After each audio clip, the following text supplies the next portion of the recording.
Is everyone ready? I'd like to call to order the South Burlington City Council meeting of Monday, March 20th, 2023, and we'll begin with the Pledge of Allegiance. And Tyler, you want to start that?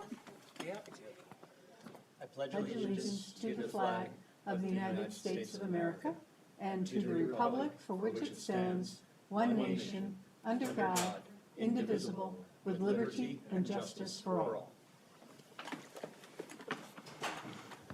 Our second item is instructions on exiting the building and review of technology options. Thank you. So for those in the audience, you can go out the rear of the auditorium on the left or right, and then turn left or right and go outside. For those participating remotely, thank you for joining us. If you would like to make comment during any agenda item, please turn your camera on and the chair will call on you, or you can indicate your interest in making comment in the chat, and I will pass your name to the chair. We are not monitoring the chat for content. Thank you.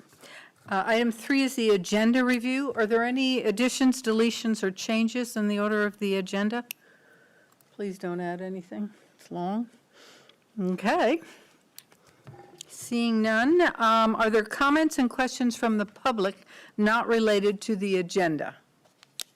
Roseanne. Roseanne. Yes, may I be the first to wish you a happy spring. Oh, thank you. Remember the public, and to welcome the two new counselors, Tyler and Andrew. I hope your time on the council is productive.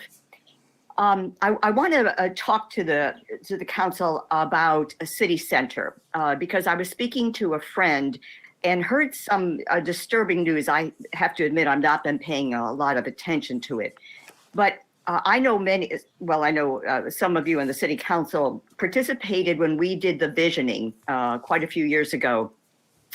And overwhelmingly, the residents wanted to have a city center that looked like Vermont, with a center area green surrounded by housing and shops and, city offices, et cetera. That didn't happen. And it was a crushing blow to many of us. But I just learned that even the little patch of green that we thought maybe would be used in substitute for the city, the green, is no longer going to happen. And I hope the information I got was wrong. But if it was not, I think that is a tragedy. I went through the comp plan a few minutes ago, and I'm not going to read you the citations in the comp plan, but I found at least 4 or 5 that talked about the importance of having green space and public spaces within walking distance. And I remember Paul Connor used to say the goal was to have a little park area or green space within a certain mile of all residents, and that South Burlington did not have that. We've just added, and you know better than I, hundreds of new residents in the city center area, and they're not going to have access to green space if what I've been told is accurate. That is horrible. There are a lot of children. Their children are at the school. Their children in these housing areas, and they won't have a green grass to run on or soil to play around in and walk under trees and stuff. So if the information I got was correct, could it please be changed? I don't think we've paved over the whole area in the city center, but what we haven't paved yet, I really implore this city council to save it as green space. We're going to need all the green space we can get, but there are so many people there that could walk to it if you had it. Otherwise, they're going to have to get in a car and drive to a patch of green. Roseanne, So I hope I'm wrong. So. Roseanne, I'm not clear about what green space was planned and what you believe or were told was going to be paved over or built upon. I'm not sure where you mean, because we still have the park. Mm-hmm. So what was the other okay. space? Well, I mean, originally, you remember, Helen, you were there and Megan were there. Yeah, when we wanted did to all the have a visioning. green, yeah. Right, and it was going to be built the housing and the shops and the city offices were going to be built around a big green space. Oh, Remember we were talking so about it's not gazebos? green now. I Okay, thought you so were the- referring to some green space now, but, okay, I understand what you're saying. Oh, the reason I say this is that a friend told me she brought this question up during some of the comp plan discussions, because people who were at that meeting, and I don't know if any of the city councilors were there, but people who are living in the homes in city center, we're talking about the children running up and down the hallways and stuff because there's no outside areas for them to play in. And this person asked about was there going to be a green area, a park where the children go to? And the answer, I think from Alana, was no. There wasn't going to be a park area in city center. So, well, I'm sorry, I'm getting this secondhand. So apologies if that is incorrect, but that is what was said at a city meeting, that there was not going to be a park in city center. Not as was envisioned. I think that is accurate information. Remember the 3D graphic video flyover that they did Yeah. initially? Included a square of open grass where they could have a farmer's market or whatever, was going to be, Yeah. but that was in that original. It was in the second video that came after wanting to put the arena on top Right. of the school, right? This was the second video that didn't have that, but just showed all this area with streets and buildings, Right, and that was just a facet of that video. right. Well, I don't know what the plan is going forward, but I sure hope there's a large area of park green space for people that live in that area to enjoy. And if not, put it back in there. I mean, if nothing, use the ARPA funds.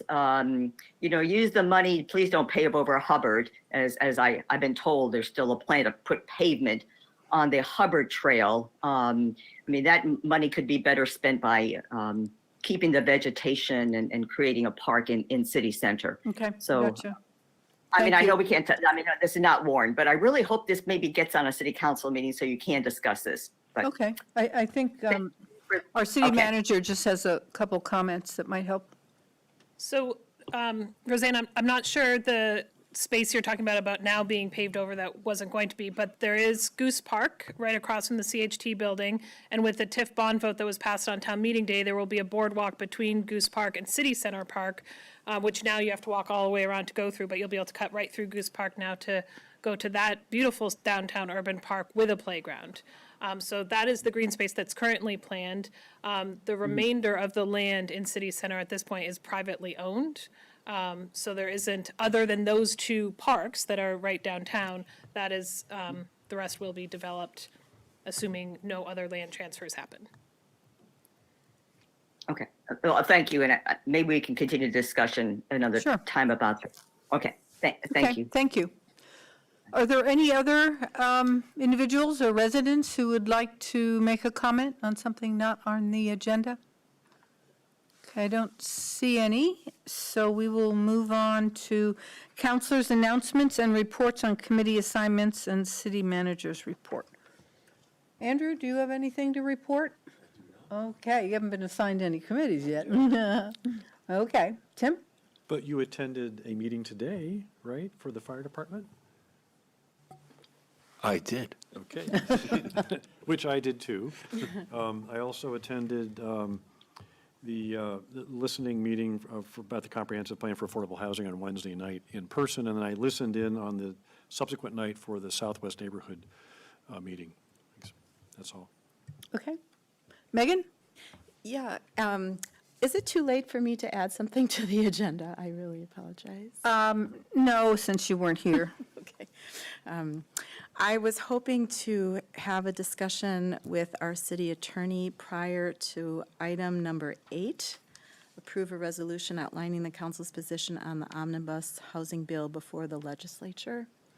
And it's because I have a question pertaining to the city's liability that Jesse had put me in touch with Colin, and he said that he'd be happy to meet with us to talk about it. Is he still in the building? I believe he is still here. Okay. So can we add that?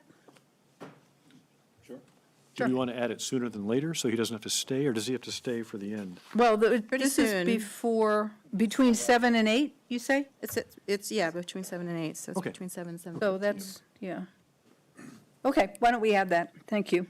Thank you. And then, Can you, can you motion to amend the agenda and approve it? so I would like to move Thank to you. amend the agenda in order to add 7A. 7A, an executive session for a privileged attorney-client, I found that privilege. Second? All in favor? Aye. Okay, so that'll be an executive session, so, okay. Yeah. And then, just to go on with, Tim's discussion of the previous meetings, first of all, I'm sorry I couldn't make it for this lunchtime meeting with the strategic visioning discussion for the firefighters. I had to go to another meeting at work. And I did want to also say that I did attend the Affordable Housing Committee hosted session for the comprehensive plan, the community discussion. And Roseanne, what you heard was accurate. There was concern about the Garden Street apartments. And so I would hope that we could perhaps discuss that under other business if we're not too tired, or if in the future we could have that on an agenda for us to discuss what's happening there, because residents did come forward and speak very frankly about the situation in that building, and I think that we need to hear about it, and having that in an open session meeting is the only way for us to do that. So I'd like us to kind of talk about that. Okay. Tyler? I attended this afternoon's meeting with the Chief Locke, and spent a lot of time on the plane, listening to the recaps of Thursdays, was it Wednesday's or Thursday's meeting about affordable housing? Wednesday. Was it Wednesday? And the same discussion regarding the comprehensive plan that occurred on the 8th, regarding from the Southeast Quadrant discussion. So attended both of those. Was really impressed by Wednesday's turnout. It was pretty remarkable, and encouraging to see so many folks speaking so passionately. Great, okay.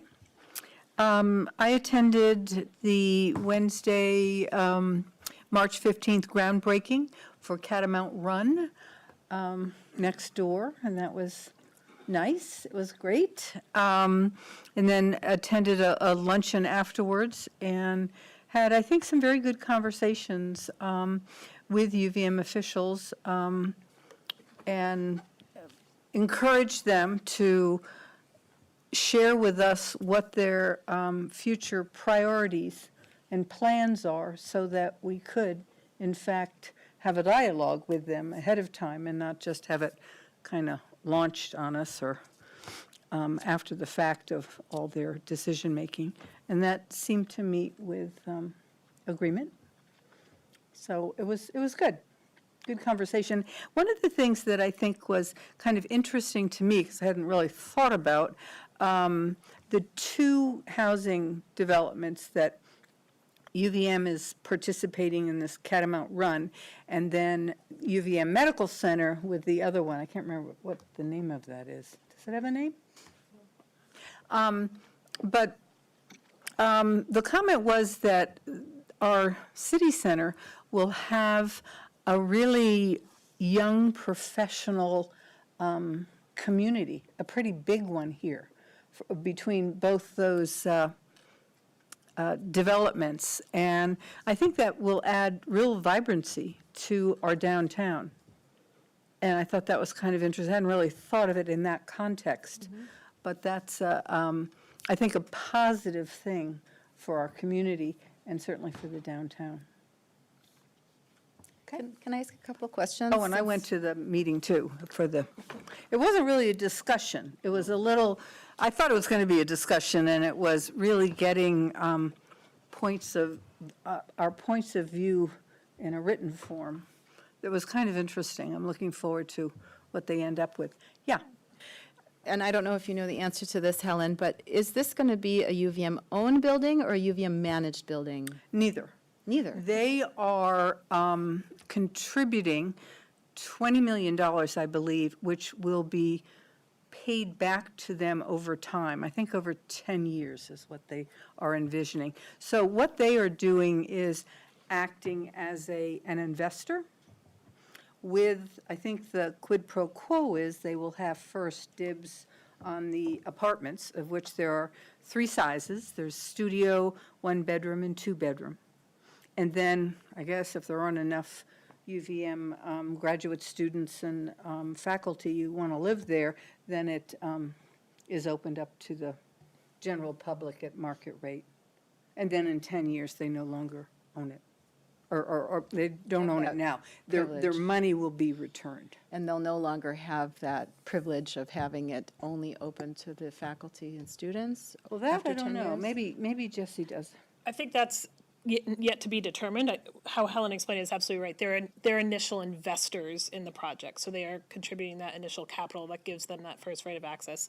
I think the idea is to demonstrate to the UVM community that this is a good housing model for them as opposed to being owners of the buildings.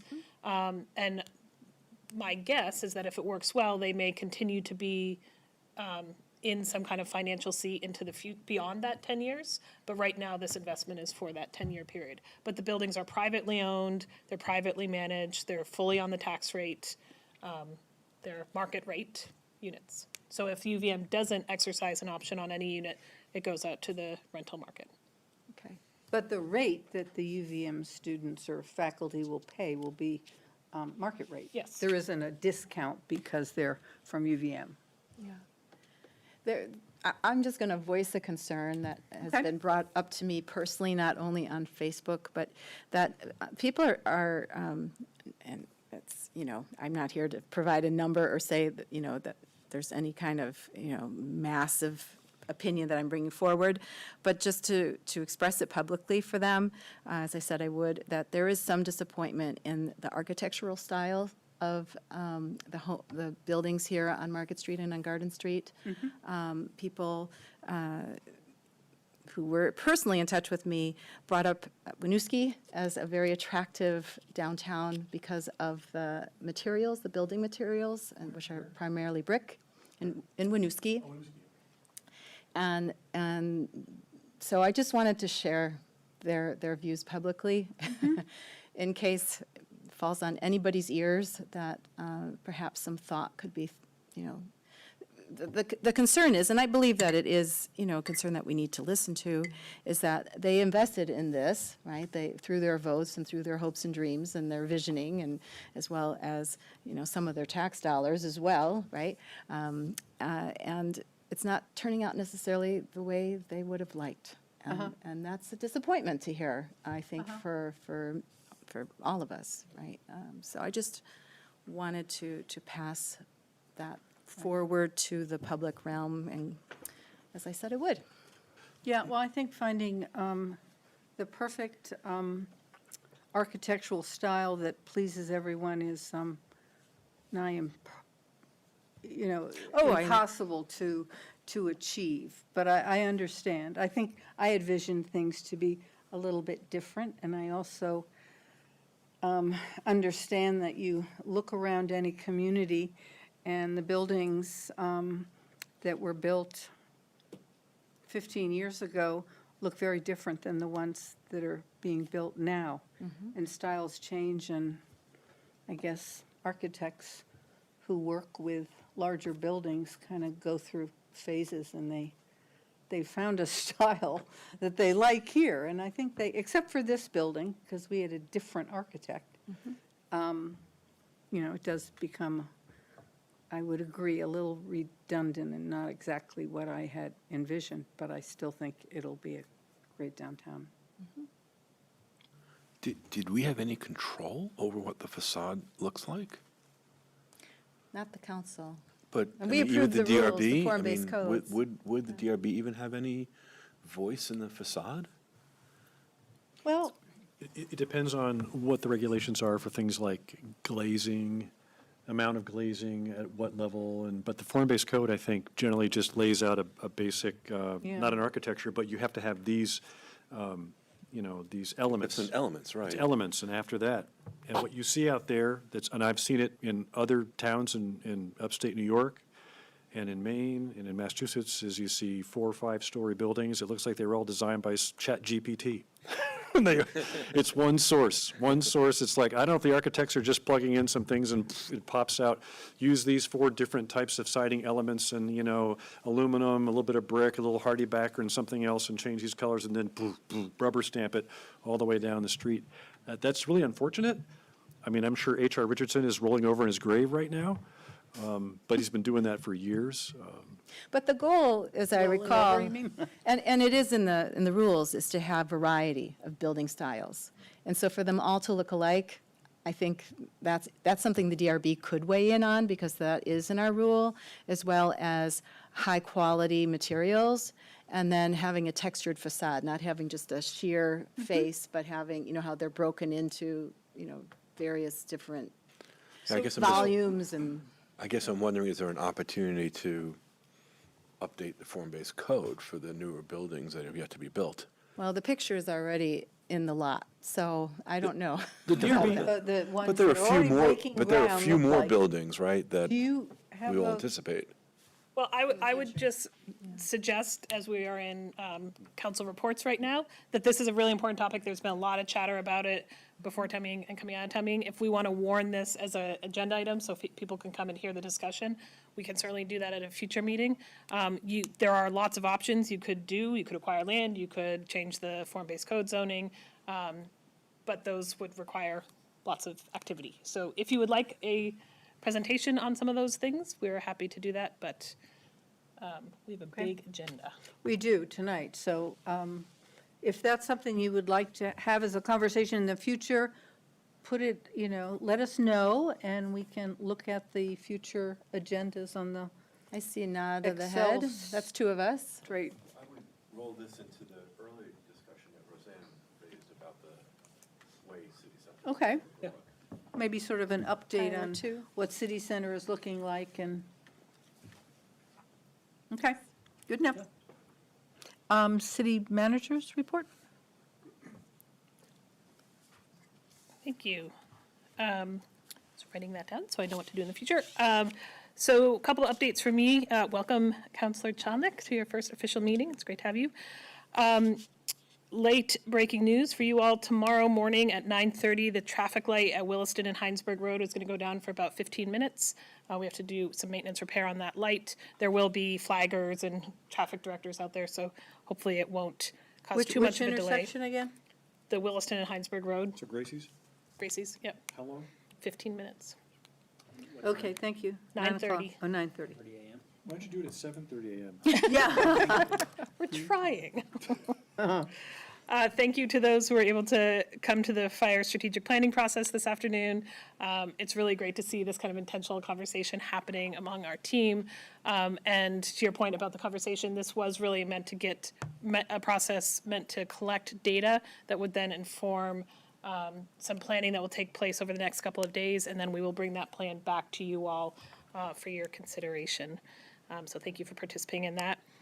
In case folks didn't see in city news this week, the police department deployed our first hybrid police cruisers. They are out on the road and are outfitted with the Axion dash cam technology that now links to our body worn cameras, which is great. April 3rd, CSWD, the Chittenden County Solid Waste District Administrative Offices are moving into 19 Gregory Drive. That is our police department, the second floor upstairs, so that is all happening. We're really excited to welcome that governmental partner into that space. Also on Monday, April 3rd, the library will be closed that day for the full day. The library staff are all going to the Vermont Library Conference, so that Monday, no library service. And then just a quick look ahead for the council for the April 3rd council meeting. CSWD and VTANG will both be here to give presentations. We're going to start talking about our process to appoint a new city clerk.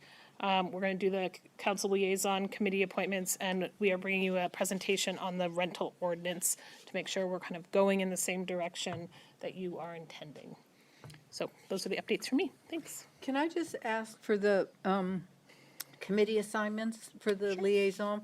It would be, I think, nice and helpful if committee member or council members would let Jesse and me, or me, know what committees you might like to be a liaison with, maybe ones that you are tired of doing and want to switch.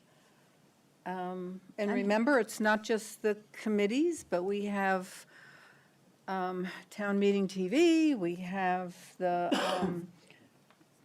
Green Mountain Transit, we have, what else do we have? The Airport Commission, I don't know, there's probably something else that I can circulate a list. but yes, so think about what you might like to serve on and let us know, and then we can hopefully assign them to people. And we can draw straws for what nobody wants. Thank you. All of them are very important. They are, and they're, all important and interesting. Helen's the thought that would each of us sit on several? Is that like, Yes, was it 2, 3, like 4? What is the? 6. No, 6, really? yeah. I think new members get about 6. And New members have to ease in. And Helen gets to stay all the She has 6. We don't all have right, 6. I do almost. You Yeah. do, Helen. You have Jesse, you'll have a list that I'll you can circulate? I'll circulate a list, yeah. Okay. Thank you. Okay, moving on to the consent agenda. We have 6 items, the disbursements, approving a sub-grant agreement between the City of South Burlington and Champlain Housing Trust awarding $300,000 of ARPA dollars to fund the renovation and conversion of the former Ho-Hum Motel, adopt the local emergency management plan, approve a resolution in support of utility art on Shelburne Road and Heinsberg Road, woo-hoo, receive the February 2023 financials, and lastly, approve the updated purchasing policy. So I'll move that we approve, but I have a question, as usual. Okay, And same, second. all right, so let's take the So, lady's question first. so I was just curious to see that Tom Hubbard was a contractor that we paid for consulting. I was curious what he was consulting the city on.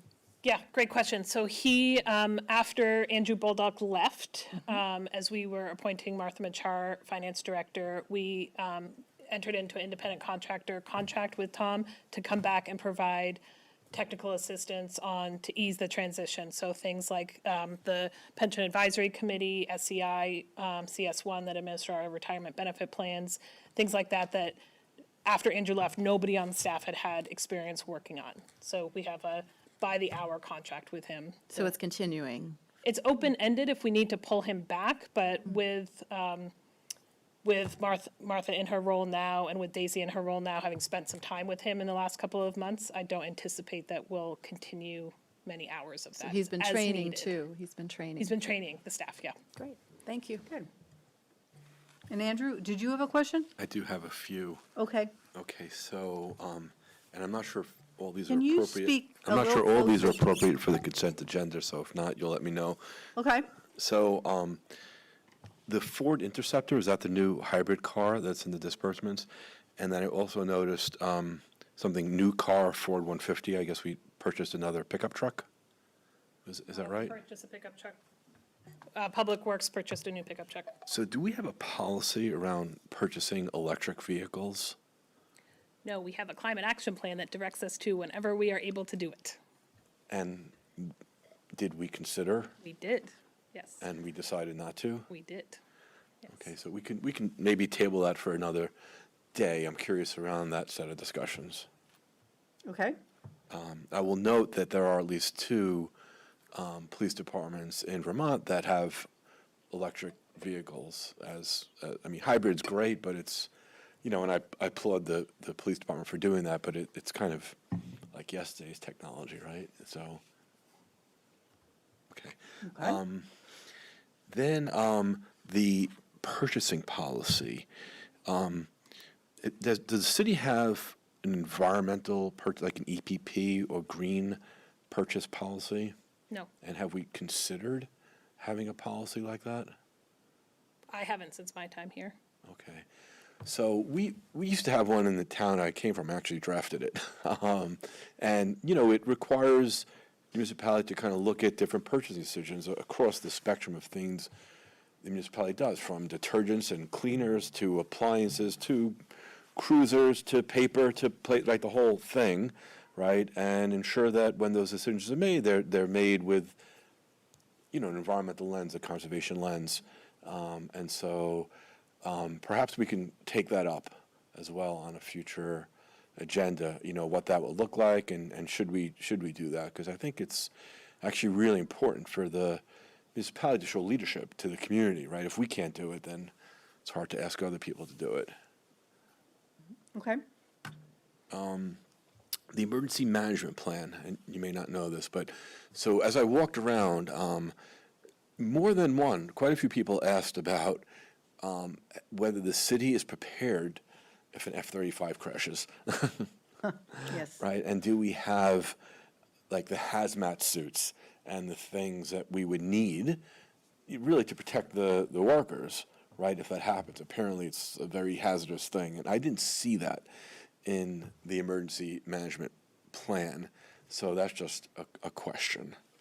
Chief Locke can answer that. Oh, I'm sorry. I We was- went over all this back in 2017, and we had a very clear signal from the fire chief at that time that between their training and their equipment, that they were satisfied that they had what it took to respond to any type of an incident that considered an F-35.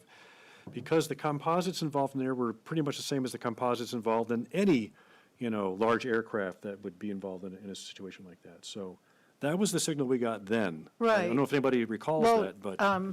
Chief Locke, I recall that. Would you like to respond as well, Chief? Good evening, and my apologies for not being in person.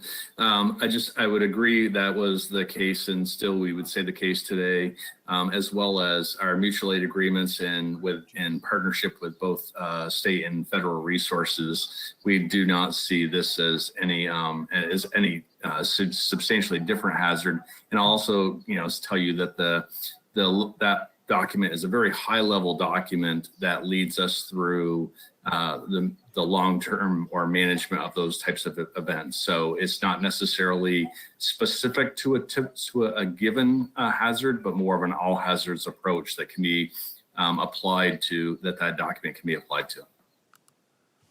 Okay. Thank you. So one last thing. So I did look at all the line items in the disbursements and the financials, and frankly, it's really impossible for me sitting here, I don't know if other folks, to make any kind of reasoned judgment about whether those line items are appropriate and reasonable and necessary. In the Well, disbursement? Yeah, I mean, it just goes on for pages and pages, right? The warrants? Yeah, and I guess the question is, what is the process, I guess, Jesse, or the city uses to ensure that, you know, each of those items is reasonable, appropriate, necessary? Yeah. So I'd be happy to sit with you, Andrew, and our finance director and walk through all of these processes. So there are a number of layers. So individual department heads have a certain spending authority. Any spending authority over that level comes to the finance director or ultimately me. All invoices are reviewed by the relevant department head and the finance director, who also serves as the city treasurer that you appoint. So every invoice is reviewed for spending category, amount, contracted, meeting contract requirements, et cetera. And then ultimately it comes to you. I will say that I would absolutely agree with you that report is not great in terms of providing detail. One of the things that I hope we can work on, I will be honest, this is the first finance policy that we have brought to you during my tenure. We have not regularly reviewed our finance policies. It's one of the priorities of our current finance director. And you will be seeing many of those come back before you. Also with the government operations implementation plan of the climate action plan, we hope to focus on a lot of the other things you were looking at. The challenge with the warrant is we use a very old NEMRIC finance tool right now that has almost no ability to individualize or add fields. It's a very old, almost DOS-based system. So part of the innovation we will be looking at locally or internally in the next months and years is updating that finance system so we can have more detailed reports with more transparency to the community. But ultimately, the checks and balances are department head, finance director, city treasurer, me, and then you, looking at those things and signing off. Thanks, and thank you for the opportunity to meet. I'll definitely like to do that. Just one quick follow-up. So, you know, in my job I'm about to retire from, every 2 years a CFO would come to us and say, cut 5% of your budget, right? There's got to be some stuff that grew up over the past couple of years that we can cut, right? And this would be like a regular thing, right? Look at your budget and tell me what we don't need anymore, right? And we'd all say, oh, we need everything. But then at the end of the day, right, a month later, we'd come up with a budget that we found 5% to cut. Does the city do anything like that, like periodically look at the disbursements, look at the budget and say, you know, let's do a review and see where we can trim things? Well, I would argue we do that every year with our annual budgeting process. You know, the council typically sets either a service delivery goal or a tax rate goal, which gives us usually pretty tight parameters that we need to think about cutting just to make current operations continue with the cost of COLAs and steps and inflation and whatnot. So certainly every year since I've been here, the leadership team has gone through that process to say, given the tax rate goals and tax sensitivity to affordability in the community, how do we bring the most responsible budget forward? While I've been here, we have not done the everybody cut across 5% across the board and let us know what that means. In a service area like ours, and I would be interested to have a further conversation with you about this, that doesn't always work as much because we are so people heavy. So it means we just do everything a little worse as opposed to saying, what is the service area that we need to eliminate? Because that's really what it would come down to. What do we stop doing? What is the thing we stop providing our residents? So to me, that's a much more useful conversation than just everyone do as much or more with less. But happy to talk to you more about any of that. Okay. Tim, did you have a question also? I had just one question about the warrants. The Champlain Water District antenna tower fee, does anybody that's here tonight know what that's for? I thought that we put that tower up together, you know, is there a Okay, chief there? Chief Is it- Locke, can you answer that? So I believe, and I did not see the bill come through, but I do believe that may be rent that we pay to have our transfer equipment on top of there. I believe that's true. So We rent space. we rent space from that tower, but so was the bond issue a Champlain Water District bond issue for that tower, or was it a South Burlington, or was it a combined?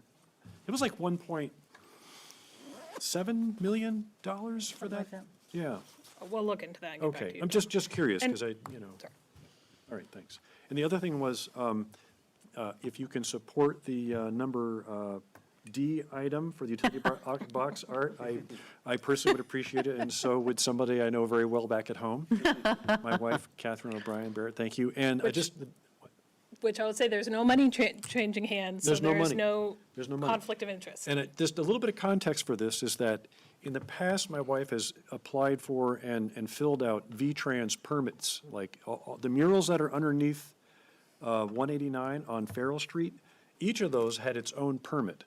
The utility boxes didn't really require a permit in general. Then they changed their process because I think there's been an interest around the state in decorating some of the V-Trans equipment. And so they're like, well, we should have a process for that. So they implemented a new layer of paper to to apply. And after my wife's gone for 3 months trying to get down all the details and the workflow for this thing, the lady that's in charge of it is changing jobs.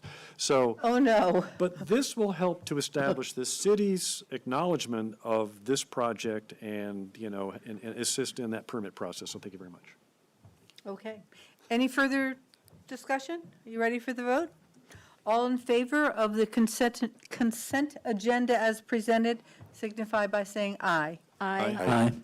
So the motion passes. Can I say Oh, one thing yes, on the you may. consent agenda?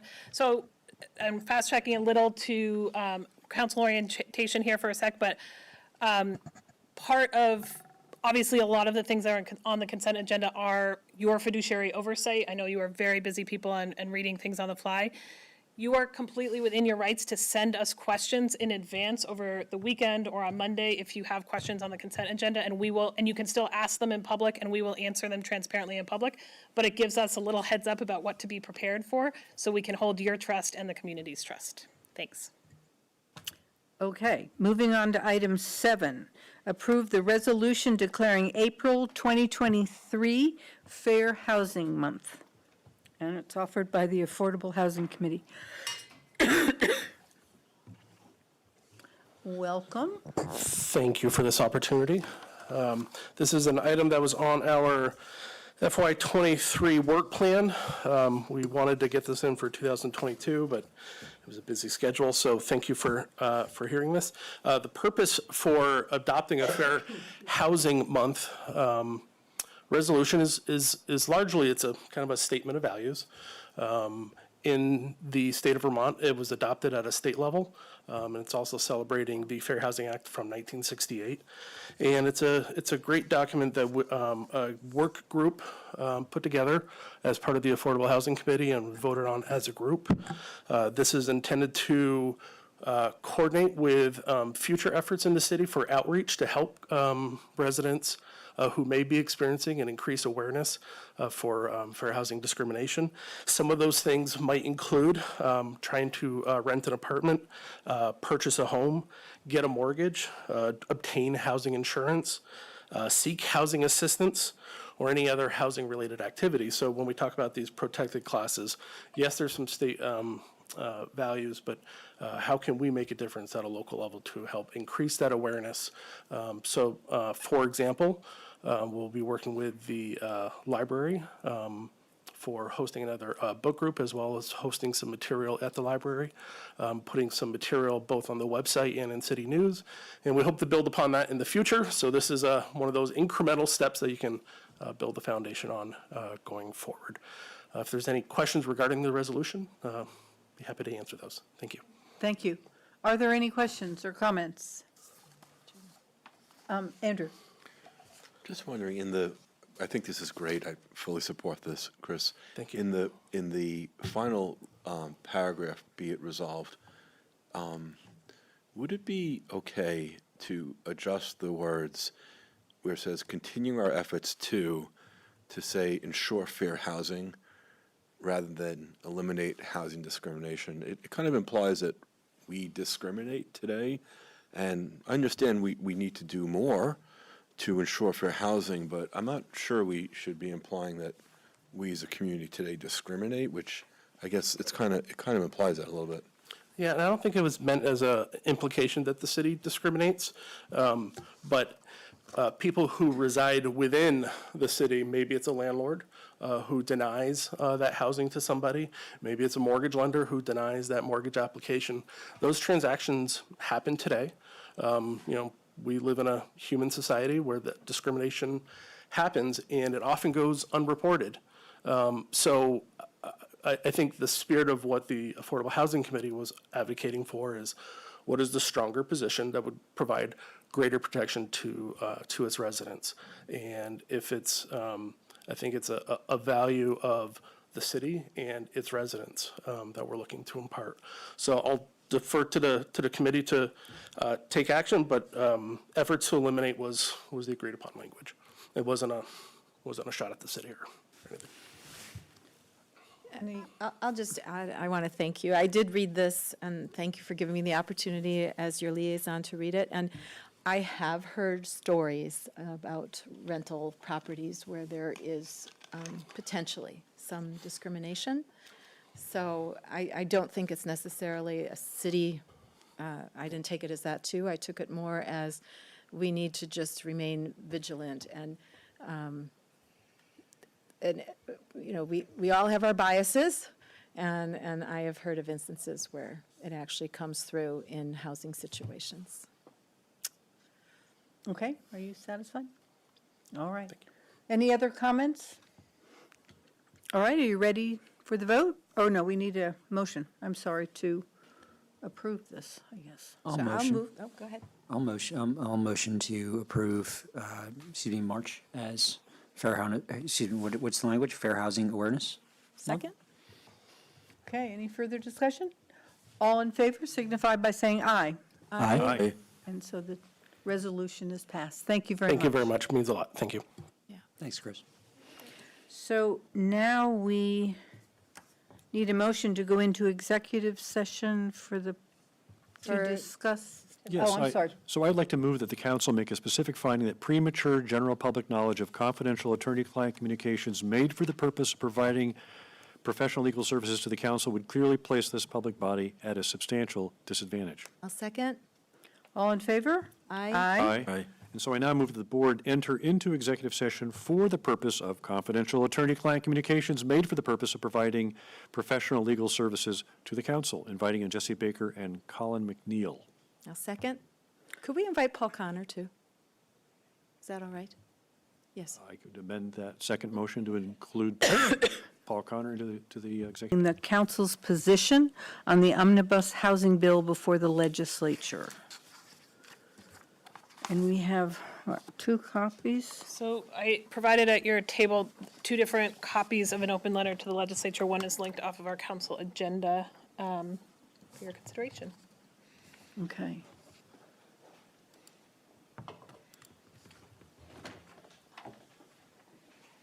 All right. I can give you mine.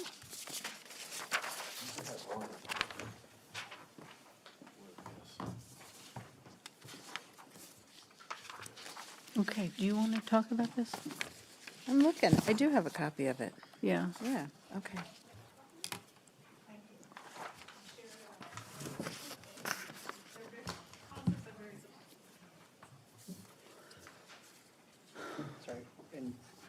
Jesse, which is which? The one that says "to begin" is the one that's linked off the agenda, and the one that starts with South Burlington is the new one.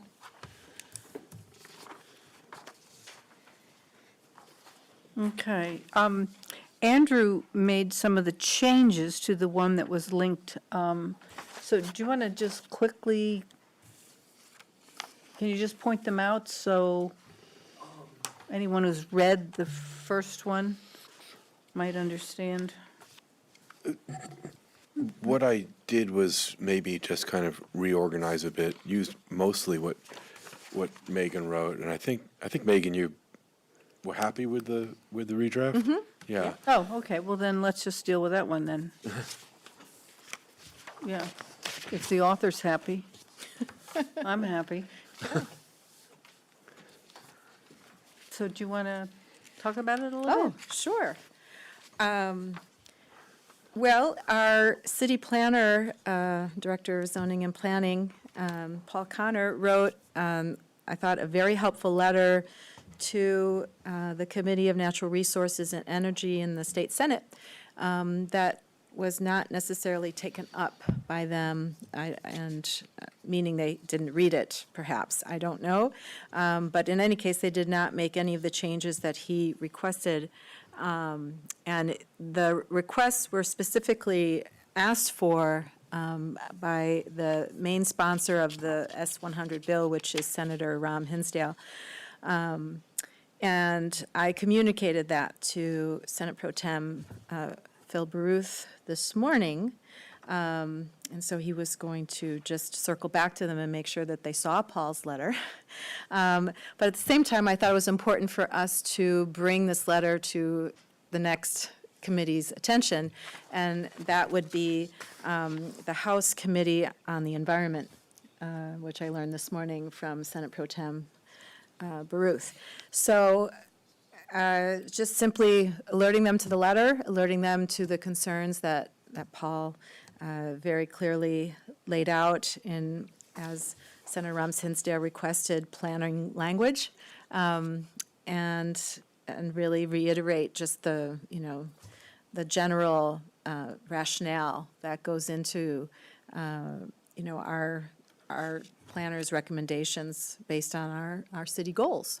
So I think that the reworking of the letter very nicely frames those general goals in the initial paragraph. The second paragraph gives some background as to, how we are also dealing with some fiscal challenges, and that growth comes at a cost that we are struggling with as a council in order to keep within people's ability to pay, and that by putting that responsibility on our local government, the voters, you can hold the city accountable for the future development of the city, which we thought was a really important tenet of democracy and American-style democracy.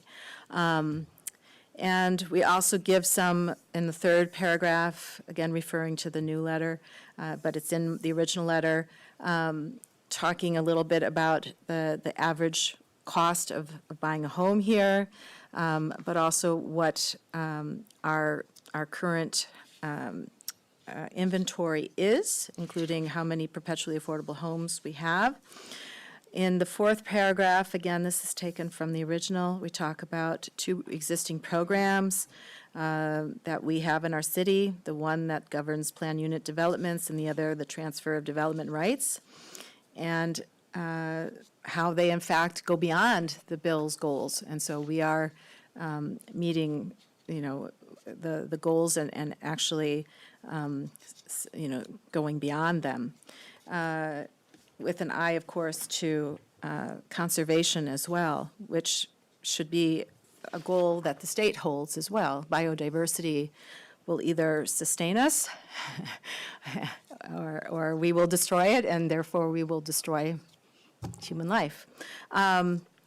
So that is reiterated very clearly and succinctly in the fifth, and this is a new paragraph that Andrew drafted with regard to the state's energy code and accompanying climate goals. The South Burlington City Council recently passed an ordinance that regulates fuel sources.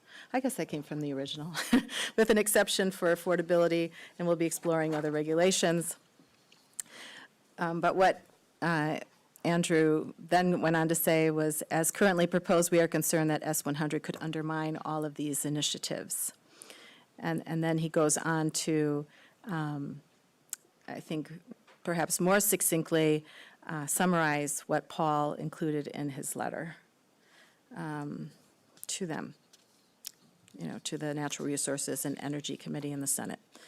So my hope is that this could go to the House Committee for the Environment, as well as Housing and General Affairs and Military. I would also suggest that we send this as a commentary to VT Digger. I think it's important for people to know that this is something that we see of concern to the whole state, that this is something that deserves to be really, more broadly discussed, not just in the halls of Montpelier. This is a democratic issue. Has to do with both local control as well as, state policy. So those are my suggestions. Okay, And I thank Andrew for doing the wordsmithing. right. Okay, is there any discussion, or is there a motion to do just that? Adopt this open letter as a reflection of this council's feelings and send to the legislature and potentially VT Digger? I'll move that. Is there a second? I'll second. Okay, is there any discussion? Thank you for writing this. I think this explicitly shares our concerns. And, I had a conversation with Senator Rom Hinsdale as well, and said that we're not in agreement with large parts of S100. And I hope that this makes it known as well. I like to think of South Burlington as a good example in the state, right, of a community that works really hard with its volunteer planning commission and with the local CRPC to create regulations that manage the land in the city to everybody's advantage, right? And whether that be commercial or housing or nature, but we have the correct focus, and I think we've done a lot of hard work since we went into IZ, a few years ago, and we also are growing the number of units and the density in the area where it should be grown. And we've made, a big effort to not grow it where it shouldn't be grown. Right. So it really just irks me that S100 wants to override the local control that we worked so hard to craft over the last few years. And so I agree that this letter addresses those. I have little hope that anybody in Montpelier will hear this at all and will pay any attention, because it seems like they're behind a huge steamroller and they're willing to press over whatever it is. But we have to do something, so. Okay. Other comments? Tyler? Yeah. This is not an easy one for me for a number of reasons, the largest of which is that I really, truly do appreciate all the hard work that went into the LDRs, and by a lot of which was done by a number of folks here. And I am appreciative of that, and I'm grateful for it, and I think a lot of it is important, and some of it I agree with, and I think some of you know that some of it I don't. But that's irrelevant. No, I would like to hear what you don't agree with. Well, I think I that's struggle with, in the meeting that was held this past Wednesday, we had a remarkable turnout, and I heard, over the course of 90 minutes, I heard a number of residents speak about how our dire need for more housing, and our dire need for different types of housing, and for even when it was affordable housing, to ensure that it was built and designed in such a way that gave kids opportunities to recreate, that wasn't done in a fashion where it was inadvertently, and these are my words, not theirs, but inadvertently discriminatory, or inadvertently that it didn't create other equity issues from a socioeconomic diversity standpoint. And for 90 minutes, I heard folks speak about these concerns very passionately. I did not hear a corresponding desire or a corresponding support for preservation and conservation. Where will those children play? You just said that they needed more open space. That's what Correct. these rules specifically. I struggle with, particularly with, if we are going to meet our affordable housing needs by more apartment-style dwellings, I don't think that serves them well. And I think that was heard very, very clearly, or spoken very eloquently during the meeting the other night. And if we restrict development to portions of the city where that's really realistically the only feasible way that we can achieve our density aims, I have concerns about that.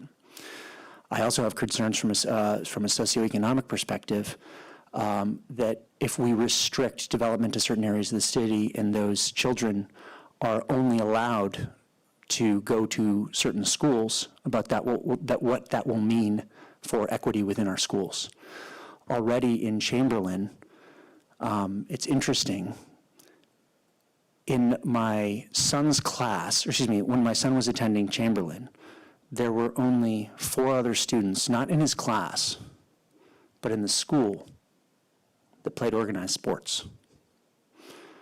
Contrast that to Central, where you have dozens upon dozens of kids who all have the opportunity to play organized sports. It's not analogous, but it was a data point.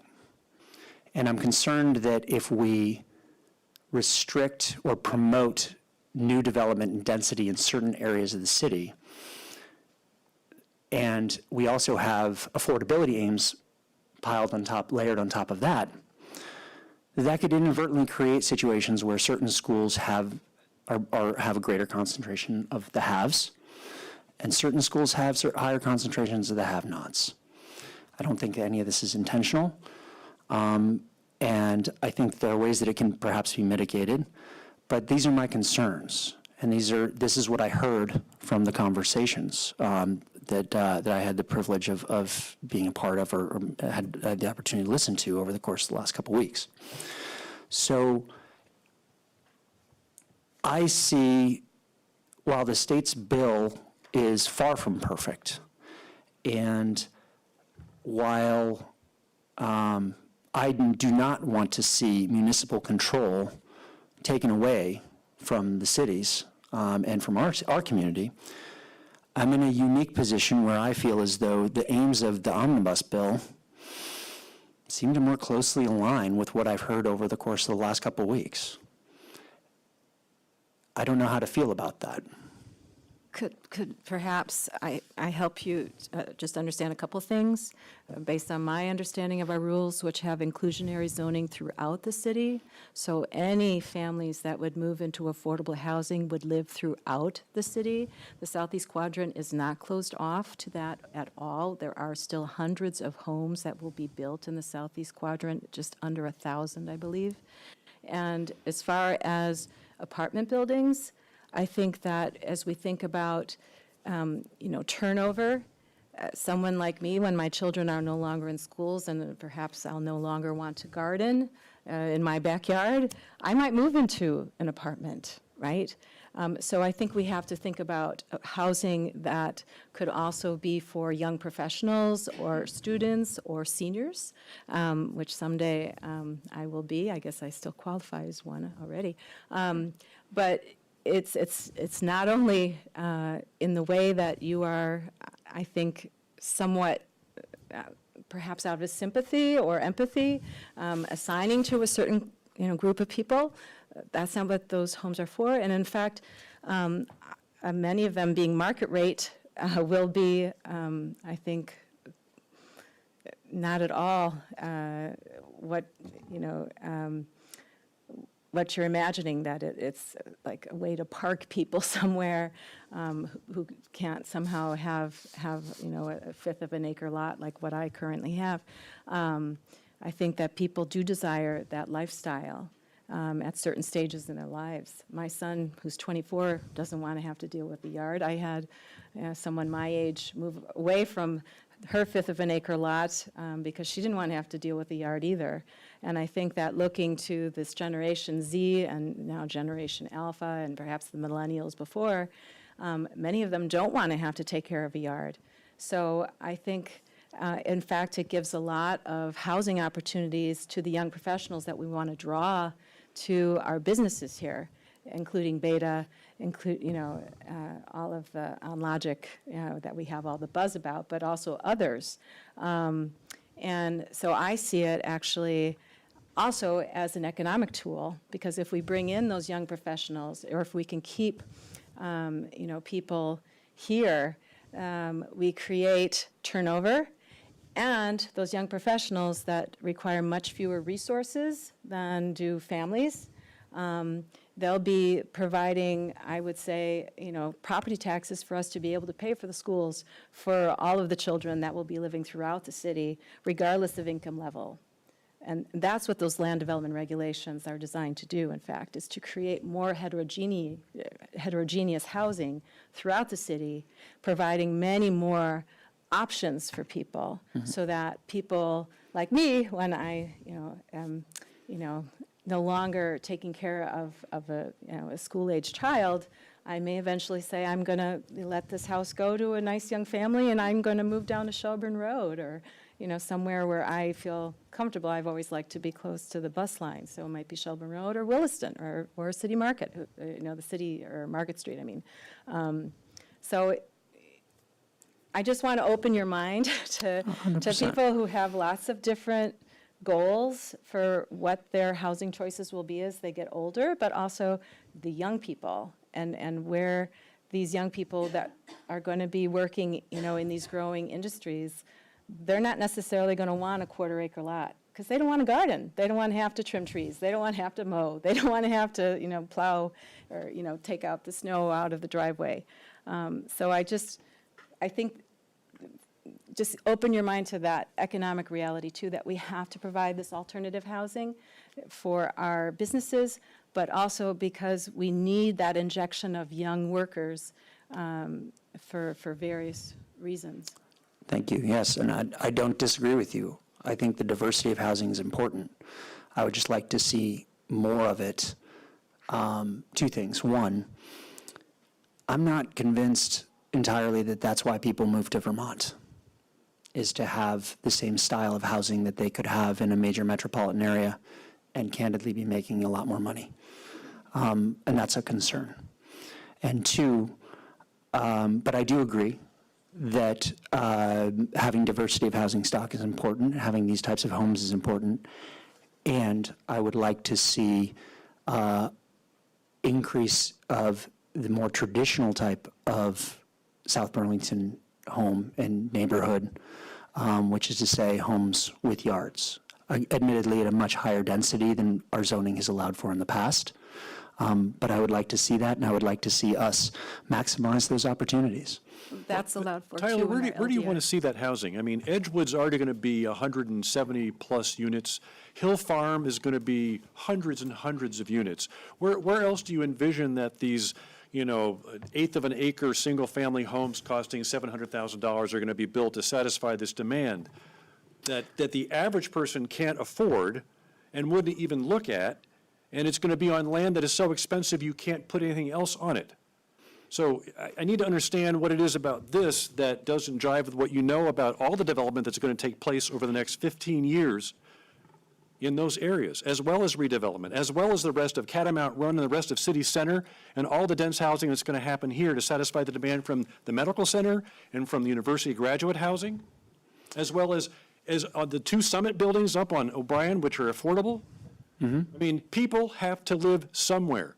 We have to provide units. I think we're doing a really good job on the track to provide a hell of a lot of units in South Burlington, right? Just because somebody can't buy an eighth of an acre at $240,000 like they used to at the airport because they tore down all those homes, doesn't make this wrong at all.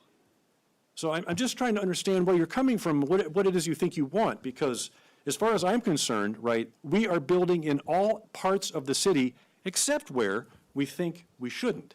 Or if we do, we're building at densities that we think is appropriate for those edge rural lands. Are there, in the new LDRs, and forgive me, because you guys are much closer to this than I am, and you all had a very big hand in shaping these LDRs, so please forgive my ignorance. But am I mistaken in saying that the new LDRs still allow for homes to be built on larger lots without development, provided that they're built in such a way that would allow future development to occur in the future? In the southeast quadrant, are there still, am I correct in that statement? Could I maybe just level set here, because there's a lot of focus on what happened in IZ, and that's actually not really what this is about, and Paul will correct me if I'm wrong, but about 2 decades ago, this community got together collectively and identified about 1,500 acres of natural resource protection areas that the community thought was important to leave in a conserved state. And I would really encourage you, I'd love to take you hiking through some of those forests in the SEQ. It's all that. So what IZ did was, mess with that on the fringes, add a little bit here, took a little bit here. But the big thing that this community did was set aside those acres 2 decades ago. That's what's at risk here. What's at risk is having to build 5 units per acre across all those forests and the adjoining, kind of shrublands that are protected as natural resource protection. Is that where you want to build? Not across all of it, no. But you'd want to cut down some of that forest to build single-family homes? If there's going to, at the state of Vermont level, we need more housing. And I would much rather, candidly, see, as hard as it is to say, I would much rather see that housing developed and built in areas that are closer to our major metropolitan areas. And I'd candidly, yes, having lived here for most of my life, I would like to see that development, as much as possible, happen here, within reason. And I feel as though, I feel as though that, I feel as though that we have an obligation and we have a responsibility to do our part. Okay. We can probably all debate on what is within reason, and I think I probably have a different definition in terms of what's reasonable growth in South Burlington. And we probably can't bridge that tonight. But I do know Dr. Travia Childs wanted to speak, and if there's someone in the audience or someone else, but I appreciate your candor, and it helps me understand kind of where you're coming from, so thank you. So, Dr. Childs, you want to turn on your mic and your camera, please? Excuse me. We are in discussion before the vote, right? Yes, yeah, it's been moved and seconded. This is just discussion or comments. Hello. Hi there. Oh, Hi, that's this is- Roseanne. No, it's Tracy. Oh, it's Travia, okay. I don't see your face, but go ahead, we can hear you, so speak, please. Thank you. Okay, I understand about affordable housing, but what is affordable housing? And the student did she did a presentation based on people of color, how hard it was to find a place in South Burlington. So I understand if you're not there, you don't understand. But when this student said that more families of color will not move here, and then we say, well, we want to keep them here. How are you going to keep somebody here? We don't have affordable housing. Doesn't mean an apartment. Apartment says, well, we want you here temporarily. A house says, we want you here. So I understand what they're saying, and I feel the same way. Enough isn't being done for people of color, for all people. So that's always going to be an issue unless we start facing the facts. Because affordable is not $400,000 or even $300,000 for some people. But I just want us to take that into account and understand. Thank you. Thank you. Roseanne Greco wants to speak. Thank you. And Travis, I don't know, you said when you were at the affordable housing comp plan Taylor. discussion, didn't hear people It's talking. Tyler, are you referring to? Oh, Tyler, I'm sorry, Tyler. Okay. Apologies. But- Okay. You said you went to the affordable housing comp plan discussion and didn't hear people talking about open space. Did you go to the natural resources comp plan discussion? Because if you did, that's where you would have heard people talking about open space as well as other comp plan discussions. So I didn't attend the affordable housing because I believe that was to be discussing about affordable housing. So, but the other thing that I hear you saying, and I too appreciate learning, how you're looking at things, but we know now that we need natural resources in order to provide us with elements of survival. I mean, come on, we come from the earth and we need ecological services, or we're never going to be able to live, much less, withstand climate crisis impacts coming our way. So to put housing everywhere where you could put housing will destroy those natural resources, which will end up hurting all of us in the long run. So what South Burlington has done through many, many compromises, as Tim and Megan and we're just talking about, is spent years looking at where is the appropriate place for housing and where are the natural resources that need to be protected so that we have both. If we build over natural resources, they're gone.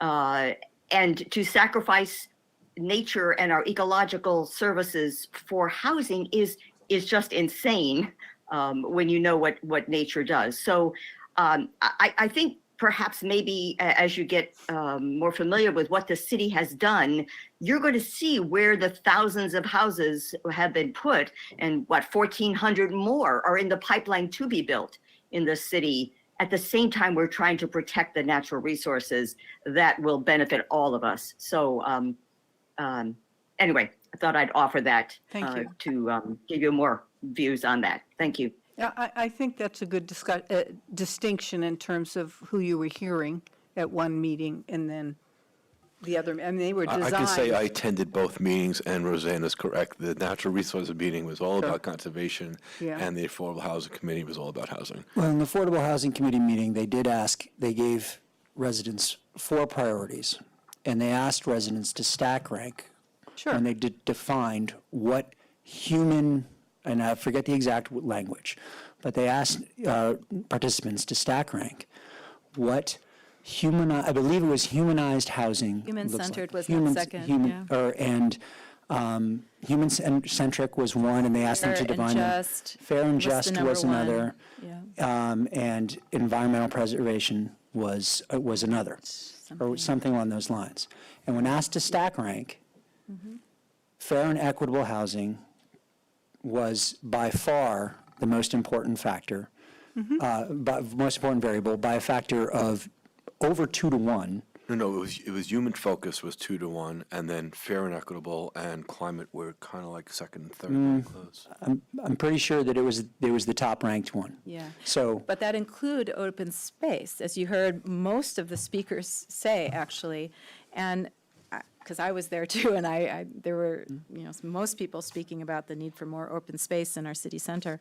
And I think also, Yeah. Let's call the vote.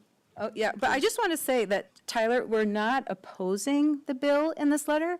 We're asking them to include our city planner's letter in their deliberations. That's all it's about. So I just want to make that clear, that this is a way of working with the legislature, and that we are not saying that we aren't going to develop anymore. We're just saying here in the last paragraph, these modifications include explicitly stating that municipalities retain the authority to define current and planned water and sewer service areas, allowing pre-existing homes in areas that do not otherwise allow new development to connect to water and sewer, clarifying that a program that redistributes development within a parcel or within the community be allowed to exist, so long as conservation sending land prohibit future residential development, providing a clear expectation that affordable housing bonuses be provided but not specify a precise method that each municipality must adopt, and clarifying that municipalities can establish ordinances and regulations that are not specifically regulated by the that's the Commercial Building Energy, what's the S, or the Residential Building Energy. Standards. Standards, thank you. And this is language from our city planner that this body empowered to put on paper and to submit. And all we're doing is saying, please read our planner's letter. That's what this letter is about. if we were, Can, yes, sorry, go ahead. I mean, I don't want this to just be an attack on your positions and feel like we have to debate. I have thick skin, I enjoy the We debate. have one last person who would like to speak, and then I would really like to Then let's move call it. on. Sure. Okay, we'll have more time to talk about these issues, I think, in the future. But Chris Tremblay would like to make a brief statement, I hope? Earlier. Yeah, and no, it's brief, Helen. Thank you for a brief comment here. Are there elements of S100 that the city council supports? There's a lot of good in the bill. There's a lot of good money that would go that could go towards South Burlington, and the tone of the letter seemed to lean towards the negative, and there's a lot of positive. And I'm concerned at a state level that this gets diluted in other elements that you haven't addressed that really can make a difference statewide and for South Burlington. Thank you so much. Okay, thank you. I think Paul and I, when we spoke in Montpelier, made it very clear that we supported the intent of the bill and that there were lots of things that we did like. This letter really is asking the busy legislators to focus on the few areas where we think an improvement is needed and really important to this community. So if we're ready, okay. Yes, you need to come up to the mic and identify yourself, please. And make sure you push it on so the light is bright green. It looks green, but yeah. No, you have to push it and it's bright green. Hi, my name is Michelle Corpus, and I am on the Natural Resource and Conservation Committee. And I would just encourage anybody who has questions still about the City Council's position to actually watch the video. It's available where Helen and I can't remember who else spoke. Paul Connor. Paul spoke. I think that would help people understand the position of the council. And very clearly, it was stated that the council does support much of the bill 100, and just asking that we can, as a city, not be penalized for the hard work that we have done, where many of us do appreciate the 1,500 or so acres that have been designated for open space. Thank you. Okay. You ready for the vote? Okay, all in favor of sending this letter to the legislature and potentially Vermont Digger, signify by saying aye. Aye. Is there any opposed? Nay. Okay, so it passes 4-1. Thank you. And I'm going to ask, we kind of blew past our warned public hearing and second reading of the Land Development Regulations, LDR 2209. So we're going to jump to that. It will not take long, and I apologize for those of you sitting in the audience waiting to be interviewed, but maybe this conversation will either encourage you to want to serve or say, hell no, I don't want to get in this. So hopefully it hasn't been a waste of your time. So let's see, I guess I need a motion to open the public hearing. So moved. Second? All in favor? Aye. Aye. Aye. So we are now in a public hearing on Regulation LDR 2209, which is, it's a series of minor amendments to the environmental protection standards that you've been working on for quite a while. That's correct. So super briefly, because I know you're behind schedule, these are some changes that the Planning Commission started working on last summer, July of 2022. They are minor adjustments to the environmental protection standards that were adopted just a little over a year ago after the city staff, DRB, had experienced a few months of the regulations and some quirks with them. So we brought those to the Planning Commission. They include things like the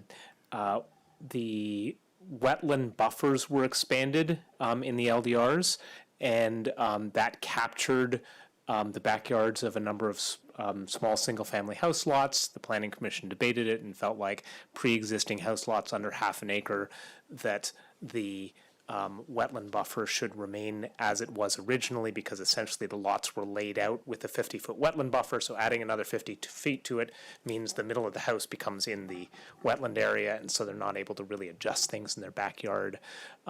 Minor adjustments to do with steep slopes, making it clear that projects that are specifically environmental restoration projects, ones largely led by our stormwater division, are ones that are streamlined in their review, that kind of thing, and also authorizing staff to perform the minor wetland analyses in the city center form-based code area, just like everything else can be administratively done. In that case, staff still has the authority to kick it to the DRB if there's any reason that staff feels that it's should be discussed and debated. So that's the summary. Happy to go into more detail for anyone, but I know the purpose of this is a public hearing for you to hear from the public. Yes. Would you, if you wish to speak, would you please come up to the mic and?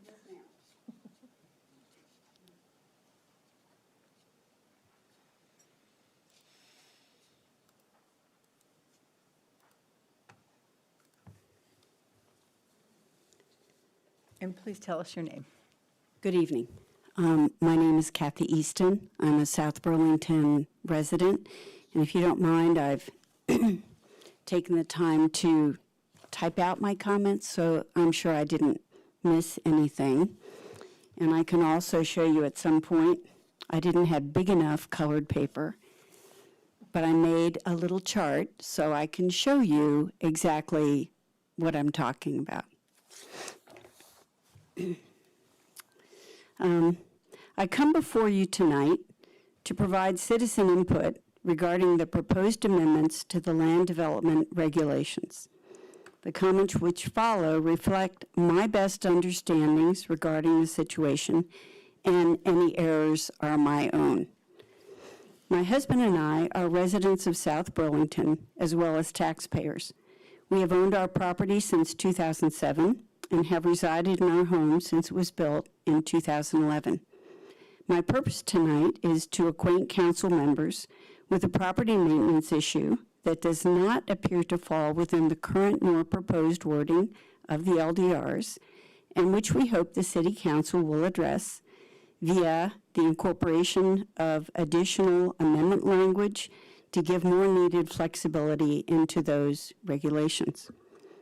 At the outset, let me state that we have greatly appreciated the assistance of South Burlington staffers Paul Connor and Marla Keene.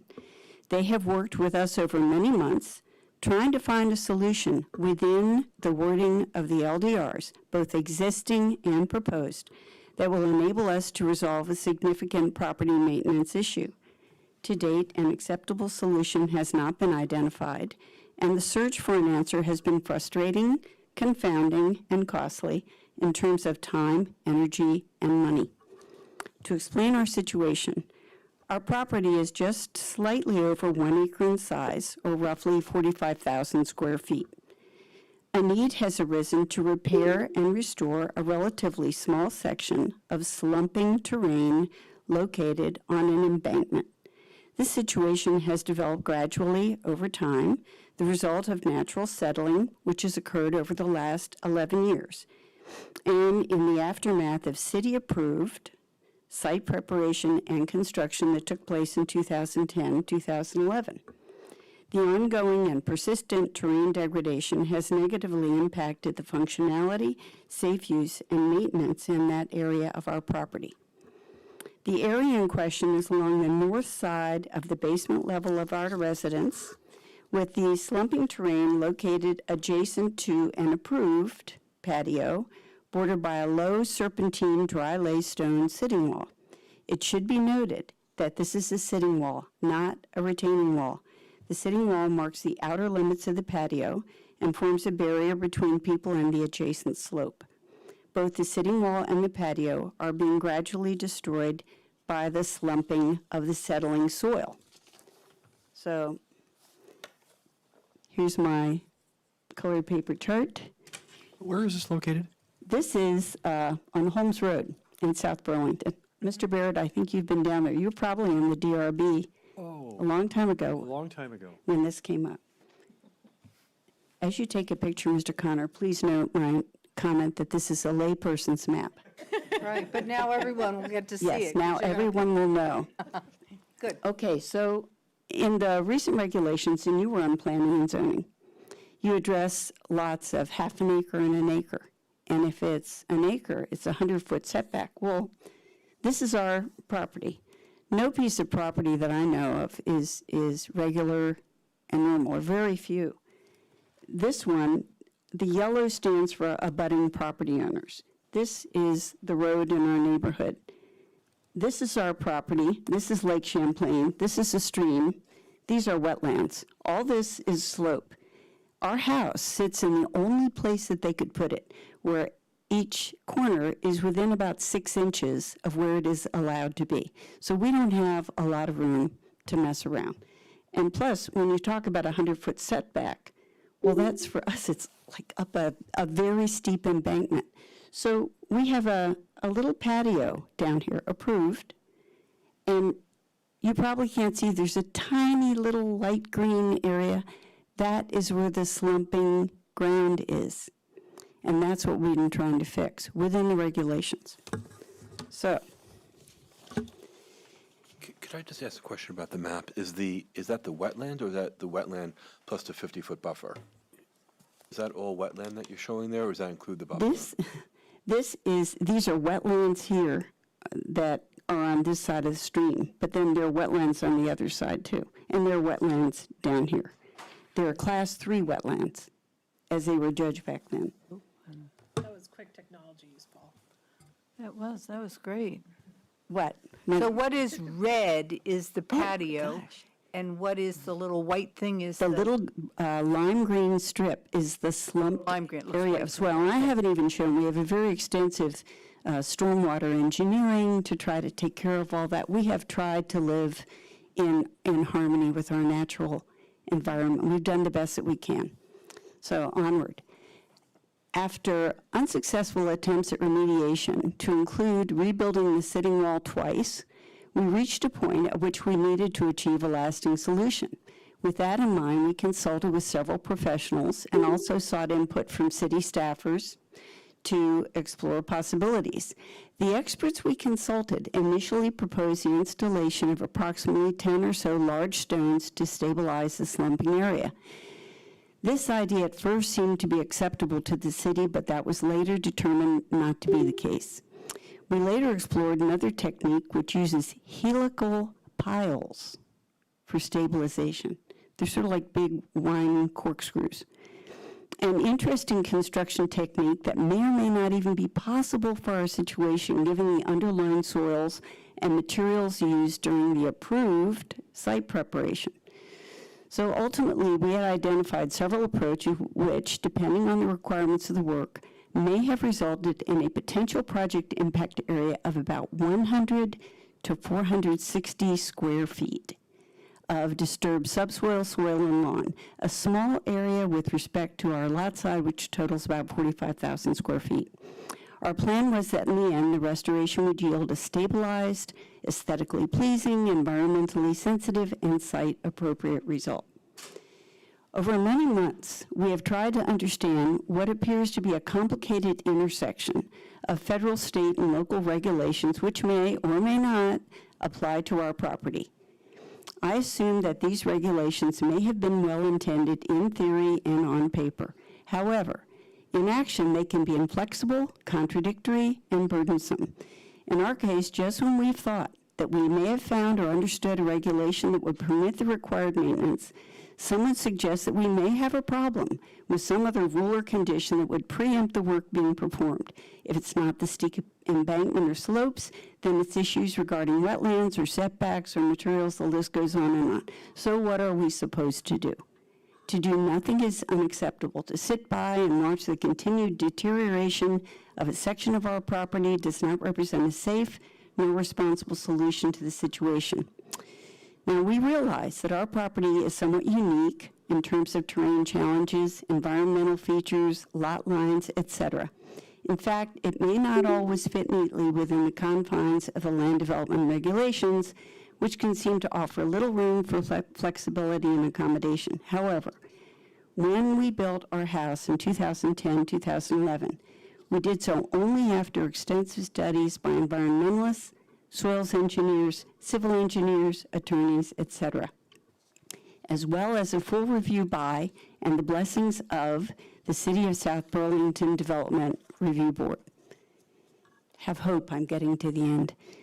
So if the DRB and the city saw fit to approve the site plans and all the work and expense that went into the approval of construction process at that time, it seems only fair that property owners should have a reasonable expectation that they will be able to enjoy and maintain their property going forward.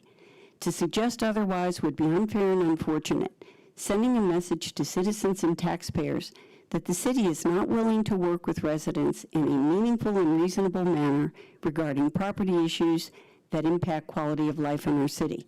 And it can seem especially unfair to small property owners and their similarly scaled projects when they see applications come before the Development Review Board for consideration that seem to involve large projects. In one recent case, a February 2nd public notice referenced, quote, 1 acre of 747.92 acres, the equivalent, I believe, of more than 32 million square feet. And we suspect that we're not the only citizens who own properties which do not fit within the strict wording of the regulations. Right now, however, we may be the ones who are addressing the issue or who have a current situation that needs to be resolved. So, we believe that the City Council and the South Burlington staffers could spend a bit more time to take another look at these proposed amendments and consider for inclusion language which would allow the city to respond proactively and collaboratively to unique situations such as ours. As an example, the language might read something like, quote, "Such projects may be permitted when certain criteria are met and the applicant can demonstrate that no feasible alternative is available." I'm sure that city staffers could draft appropriate wording for the council to consider. So in closing, we thank city staffers for their continued assistance and look forward to working with them in the future. And we also thank city council members for their service to our city, along with their time this evening and their consideration of the issues we have raised. Thank you. Paul, is that something you could work on and get back with us? If council would like for us to develop some methodology by which a property like this could be addressed, we would be more than happy to come back at your next meeting to do so. I, for one, would like to see that. Seems reasonable. I would put that in a motion. Well, we don't need one. necessarily We have to don't. make a Okay. motion. We can just ask him to do that, and he will. No, I don't need a motion. What you would do procedurally if you choose is, Come out of the public I would hearing. recommend that you close the public hearing, decide to give me the guidance that you'd like to see this and any other changes you choose. No further action after that tonight. At your next meeting, I would then bring this adjustment. You would then, because it is a change to the regulations, have to warn a new public hearing. Hold that second public hearing because the public always has a chance to weigh in the last piece, and then you'd have the opportunity to adopt at that time. So, Megan has a question? Yeah, I just have a couple of questions, and I don't Sure. know if this is appropriate for the public hearing or outside of the public hearing, but I saw a stream that goes into Lake Champlain to the north of your property. So I'm just going to tell, a story that, Mont Saint-Michel, the very famous monastery, used to be in Brittany, and the river changed its course, and now it's in Normandy, okay? So it's a very funny story that people in France like to tell. But the question has to do with, are you protecting your home or are you protecting your patio? And how is the land changing, environmentally speaking? Is there a change in course? Is there a change in force? Is there a change in that? Yeah, I don't know that you can answer that question, but those are the questions that come to my mind. That are you fighting, this course of the river, changing a pattern, or? No, this is far, should I? Sure, please. The stream is over 50 feet away from the swamp area. Right. Well, streams can, change course quite a large distance. No, this, Visited this as part of the DRB Okay. for a site visit, and it's not like that. Okay, No, thank you. no, That's do- what I needed to hear. it's, to answer your question, this isn't anywhere near the stream. This is just a natural slumping that has occurred over time. And in between this area and the stream, there is part of our stormwater mitigation system. And there is, in fact, a swale that has wetlands plantings growing in it. So any water that comes down the hill goes through that swale, through the wetland plantings. And from thence, it has to cross maybe another 20 feet before it gets to the stream. And that stream is subject to flooding from stormwater that comes way further up from all that paved area of all those buildings and then comes down. So this is just so that if a person like you comes to see us and visit, that you won't get your foot caught in these stones that are gradually drifting downhill and then roll down the hill. So it's for liability as well as aesthetics and it doesn't, I think it would be an enhancement. In fact, we even said, we would be willing, if we put in some stones, to put a little rain garden in there. We have all kinds of growing plants. We'd be happy to make whatever accommodation. But somehow in the language, when we talk about equity and diversity, I think we have to realize that properties are all different too. And then when you try to create regulations that are so strict, some properties just don't fit. And there has to be trust of public servants and employees to say, all right, we can make a determination and work with taxpayers to achieve a good resolution. I hear you. That's actually exactly what we're asking the legislature to do with S-100. And good luck. That resonates with me. Yes, So, thank you. do you have more questions? That was Okay. clear in my mind, so it has to do with the swale that they're wanting to fix. Okay, Okay. thank you. That didn't come through as clearly. Is there anyone else who would like to comment during the public hearing? Anyone out in TV land? No? Okay, I would entertain a motion to come out of the public hearing. So moved. And a second? All in favor? Aye. So now we can ask you to see if you can figure out a solution and come back to us on the 3rd of April with that language, and then we can set another public hearing. Will do. Okay, thank you very much. Thank you for your time. So we're going to not obviously take up 12. We are going to go back to 9, where we're going to interview applicants to the Planning Commission. And we're going to start with Ryan Doyle. So for the council, hi, right, for the council, I gave you a little list of who's here tonight on your tables, and the documents are in the SharePoint. Okay, well, welcome, Ryan, and it sounds like you've been before us before, I believe. I Yes, last recognize spring. your experience in St. Albans. You explaining it another time. So tell us why you haven't given up. Why would I? I just have a really big passion for these kinds of things. Over the past month in particular, I've been reading through a lot of our documentation, plans, and studies, not just what we're passing legislatively, but the plans that we get from engineers as well. And I both get really excited by it and like going through the minutia of things, but also have really high standards, and I want to see things really come out solid. Right now, we're about to undertake the comprehensive plan, and the really interesting thing about this year's plan is that we're talking about values, where in the past we've mostly focused on goals. And that's a pretty common thing for municipalities, but it's really important, I think, to have goals and visions grounded with reasons. So like Tyler was saying before, he has a real concern about the amount of heterogeneity of income and wants to be able to see that there are mixed income people all across the city, not just in some areas.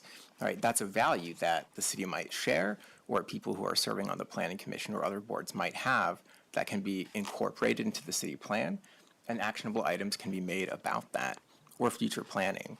And I think as you all reflect, you can think of a time, especially if you've been serving on committees for a while, where you've worked on a project and then it's come to fruition and didn't quite work how you were hoping it would, whether it's a specific piece of legislation or it's engineering plans that you received.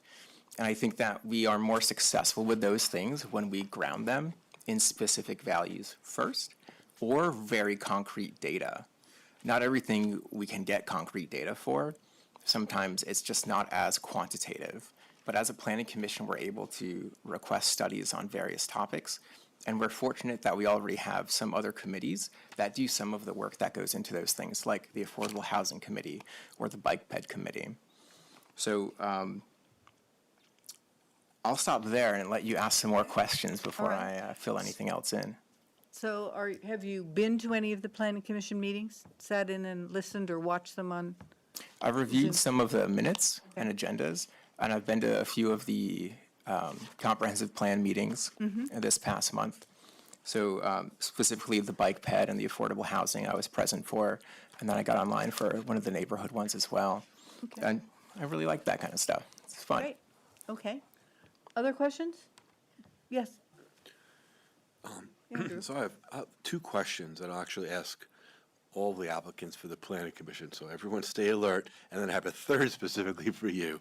But the first two are, what would you like to accomplish on the planning commission? So share your values and your vision is first. And then second, because we have kind of an embarrassment of riches of folks applying, and we can only select two. If you're not selected, is there another city, commission, committee that you'd like to serve on? And then finally, the specific thing for you, I see your handle is likes to hike. So I'm wondering where you like to hike. Easiest questions first. Mount Mansfield is the first mountain I've hiked, and I still really like hiking it, but specifically a loop that goes up Frost and Maple Ridge, and then it does a little circle along Wampahoofus and Rock Garden, and then back down. Love that loop, down to Butler, the Butler Cabin, right? I love that usually loop. skip the Butler Cabin so I can do both Wampahoofus and Rock Garden. Yeah, those are some very craggy trails, and I love craggy trails. Growing up in St. Albans, I would hike around Hardack Hill, which is a really nice asset, and it's a smaller city. You might not follow what's going on much there, but we've done a lot over the past 15, 20 years to really make Hardack Hill an accessible place for walkers, hikers, and mountain bikers, as well as reopening the ski area. And now we have a municipal pool there that's all season as well. So a lot of really great recreational opportunities there. So your other questions were, what are my Let me visions? just repeat right there too, and I'm gonna ask, these are the two I'll ask everyone is, what would you like to accomplish on the PC? So bring in your values, your vision, and if not selected, are there other committees, commissions that you'd like to serve on?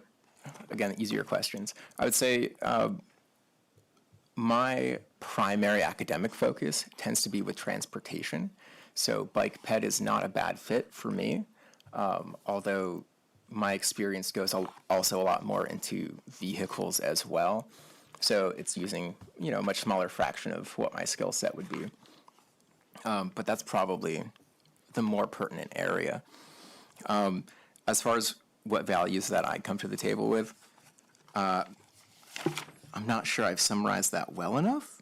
It was cut off. It was cut actually. off. We didn't see the What end. I Oh, could shucks. read Okay, so I can actually read that because I didn't appreciate the include that with me. planning. What was the last two words you saw? Appreciate the planning. Those Missions, responsibilities to undertake capacity studies, engineering studies, preliminary. Planning and comprehensive planning, and the many tools the legislature specifically put under the purview of the Planning Commission, such as land development, urban renewal, transportation, economic and social development, and environmental and energy concerns. See, these are topic areas I continue to educate myself in, and I really nerd out for good plans and studies, a few that I've read on the city's website already, and I enjoy being concerned. Excuse me. I also ran out of tea. I enjoy being discerning, and I really think that we should hold the engineering and consultant plans that we get to a very high standard. I think our taxpayers deserve no less, and I would be honored to lend my experience and skills to this board.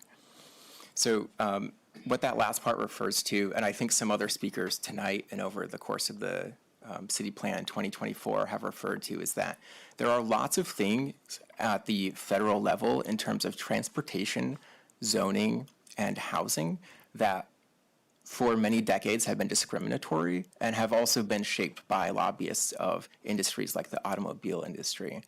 And unfortunately, things like the AASHTO manual, the American Association of State Highway Transportation Officials, it isn't updating very fast. We have a lot of examples from around the world and even other large metropolitan cities in the US who are implementing other methods that are more effective at bringing safer bike ped and transit usage to their cities, much beyond what we get from the standard transportation engineers, especially in a state like Vermont, where we don't historically have urban design taking place. And also as we look into things like affordable housing, the US has a lot of ingrained ways that we approach that aren't as successful as case studies we have from other countries as well. And they use a variety of other tools that they implement to achieve better goals and outcomes. And so just like you guys feel with the zoning, your item 8, where it feels like the state is trying to do something because by and large, statewide, most municipalities haven't undergone the amount of detailed planning that you have for the LDR areas, and they're trying to make something blanket to pull these communities that are behind up. There are a lot of areas where we are already ahead of the state or could go much further than if we're keep going to the state for advice on these things. And I think we can really move all of these topics forward a lot faster if we concentrate a lot of intellect in these areas and do a really good comprehensive plan this time around. I also look forward to updating the land development regulations, specifically the form-based codes. I mean, Megan, you were part of those discussions online and also last Wednesday where people were voicing some concerns. And I think we're right. If we take a look at things in process, and if we realize they're not working quite like the way we envision, it's good to immediately take that step back, reevaluate it, and see if we can get things on the right course instead of just letting opportunities slip us by. And so I feel that kind of energy and excitement right now for all the things that are happening in the city. Okay. Other questions?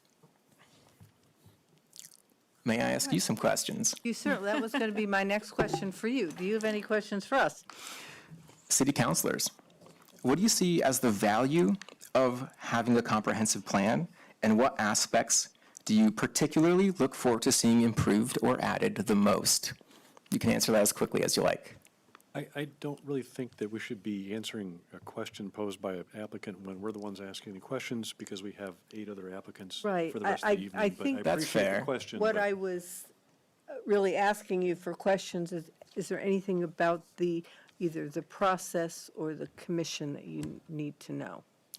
Nope. I've served 4 years on the St. Albans Planning Commission, How it works? 3 years on the City Council, have the general layout of how these things go down in Vermont. Yeah.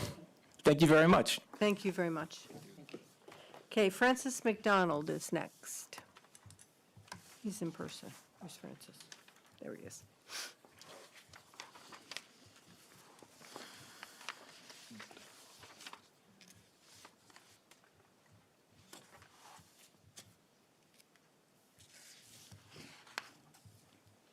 Thank you. Well, welcome. Oops, I guess I gotta move closer. Okay. Do you want to start with your questions? Yeah? I'm happy to let Francis Okay. introduce himself. Well, you can introduce yourself. Your cover letter was a good introduction, but I think. So what I think, what would I like to accomplish on the Planning Commission would be, I would like to see balanced growth within the city. I mean, there's been a lot of discussion tonight about the type of housing and where the housing should go. I think that we need to look at both the need for housing, but also the city's ability to provide the services that those new houses are going to need. I think as we grow, the schools are going to need, we're going to need to, evaluate our schools, our police and fire protection, our public works ability to plow the streets and to, repair streets, and also our sewage treatment and our water treatment and the capacities.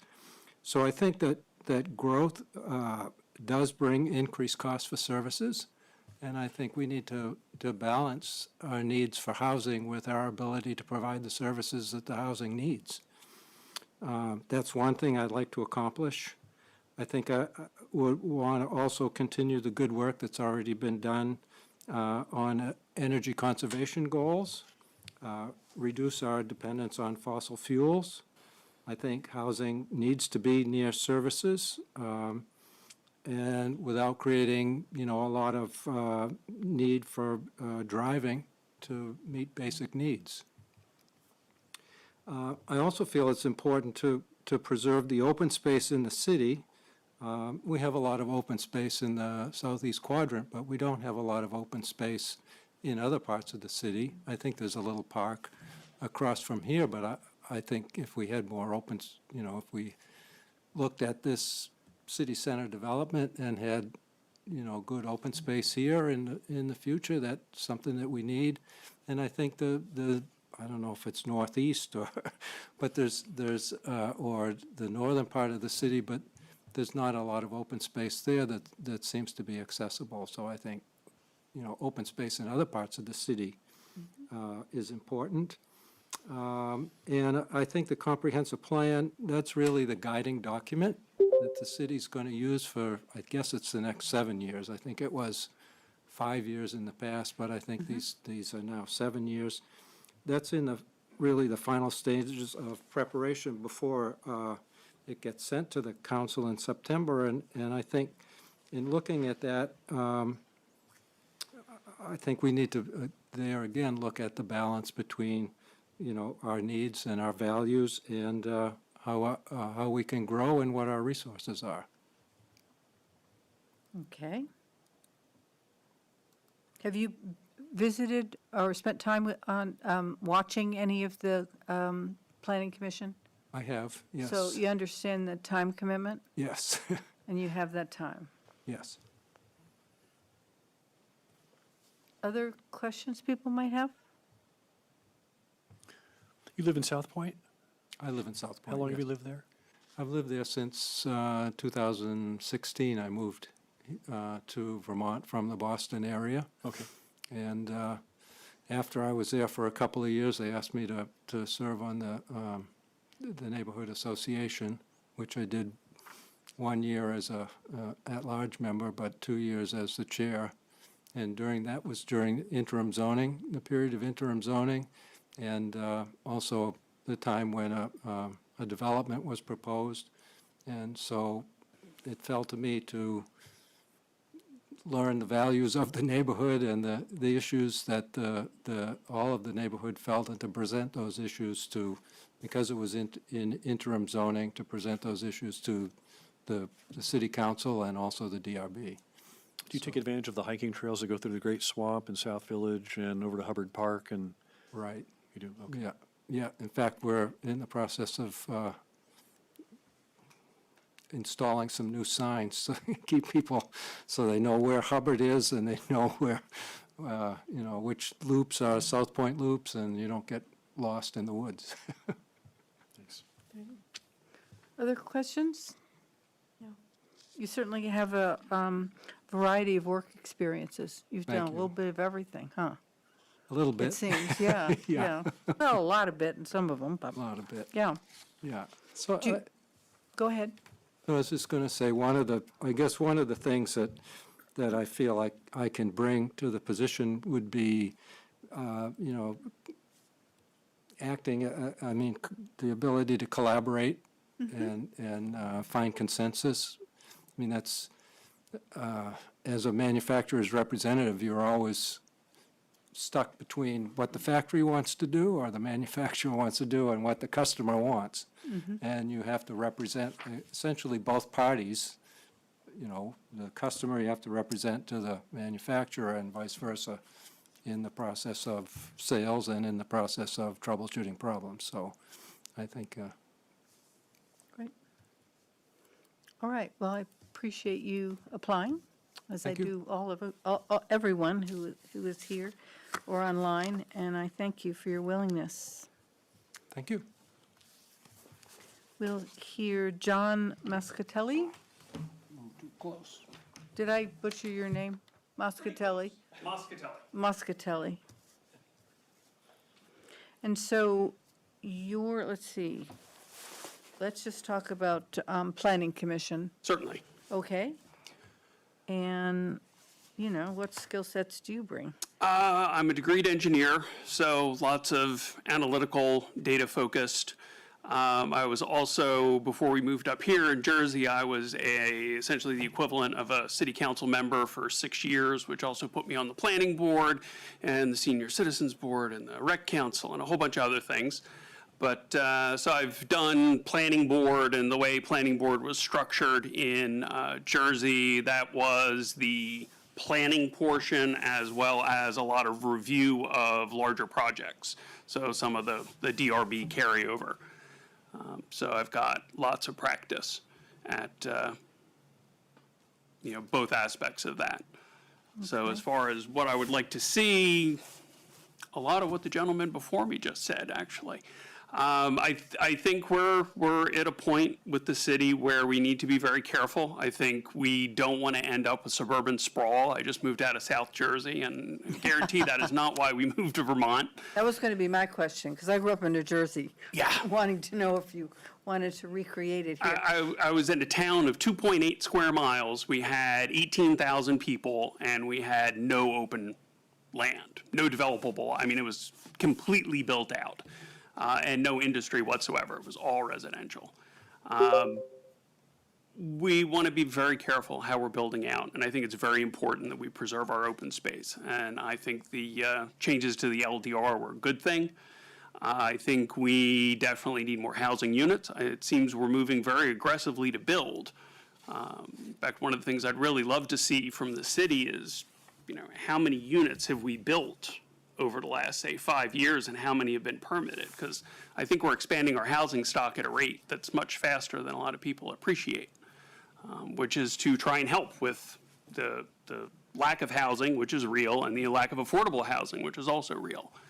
I think we have a good vision for city center. I think we need to do a lot of work to make that happen. I think once we get more development, particularly like the UVM development that they just announced, and more people down there, then that'll attract more businesses because there'll be more customers and it'll be more walkable. And I think it'll be a good thing for the city, which will naturally generate more need for, more foot traffic, more bike traffic, fewer car trips. We sprawl the development too much, and we're going to end up with roads that are choked, and intersections that have to have traffic controls and traffic, and, it's 4 o'clock, I can't go out of my house. I mean, as it is, getting past the mall on Dorset can be a gauntlet at times, forcing the city to spend money on things like signal upgrades and all that. It will come if we're not careful on how we plan things. So I think it's a very important thing to make sure that we're looking at very hard and balancing the natural and environmental resources with the need to accommodate a growing population. You put your first choice is Planning Commission and your second is DRB, or are they? I would be happy to do either. Either one. You've had experience with both? Yes. Okay. So I found them both interesting. So if planning is a better fit than, or zoning is a better fit, or DRB is a better fit than planning, I would be perfectly happy with that. And as you mentioned, you have an embarrassment of riches here with very qualified applicants. So I can certainly understand if you go a different direction. Did he answer your questions? Yes. Okay. Any other questions or concerns? Do you have any questions for us? I had a quick question. Oh, I'm sorry. So have you attended any of the meetings of either? No, I attended a couple of DRB meetings when there were some issues going on behind our house. Be like like noise Yes, happens, yes, it like was. when a chip or a backhoe is like chip. Okay, yeah. Yes. I haven't attended any of the planning board meetings. Like I said, I ate it and drank it for 6 years, so I'm pretty familiar with how it goes. And you have sufficient time to attend these meetings? Yes, absolutely. I'm a stay-at-home dad, so when I've got time. In terms of your approach to working on a committee or a commission, how would you describe sort of the role that you'd like to play or are good at? Or Very analytical, like going through the reports. I like data. There are a lot of things that people feel are true, that gut reaction sort of thing, which can be real at times, but you can't make decisions based on that. You need the data. You need to see where the truth is coming from, and then make decisions that are in everyone's, recommendations that are in everyone's best interest. So I don't want to study things to death. I think the boards need to have timelines and get the work done. But I think it's important to have real data, have a good discussion around things. Inherently, anything you do with zoning is restrictive. You know, by the nature of it, if you put any zoning rule in place, you have restricted somebody's right to do something. So you need to weigh what are the benefits of that zoning versus what are the costs, and make sure that it's worth it. So study it hard, move it along, get the recommendations to you folks so you can make the hard decisions that you have to defend in front of the voters. So one more question. So if Yes, you you really may. like detail, do you really enjoy looking at site plans with layers and layers of stormwater plans and then, you know, Yes. sewer plans and then Percolation and rate tests. elevations that, Yes. that the, right, that the DRB focuses on mostly, Yes. right? I said either would work for me. I would be happy with both. Okay, thanks. Or either. Elena, can I ask, Joe, you moved to South Burlington when? 2019. Okay, and that was directly from New Jersey? Yes. Mind if I ask, why South Burlington? Schools. Primarily for the schools. My wife works at the medical center. Okay. So it's very convenient where we live. She bikes. So that's very nice. The schools were the best fit for our kids in the area. They start a little later, and the kids really thought that was a good thing. So, not morning people. Thanks And it's for worked sharing. out well so far. We're very happy. Great. Good question.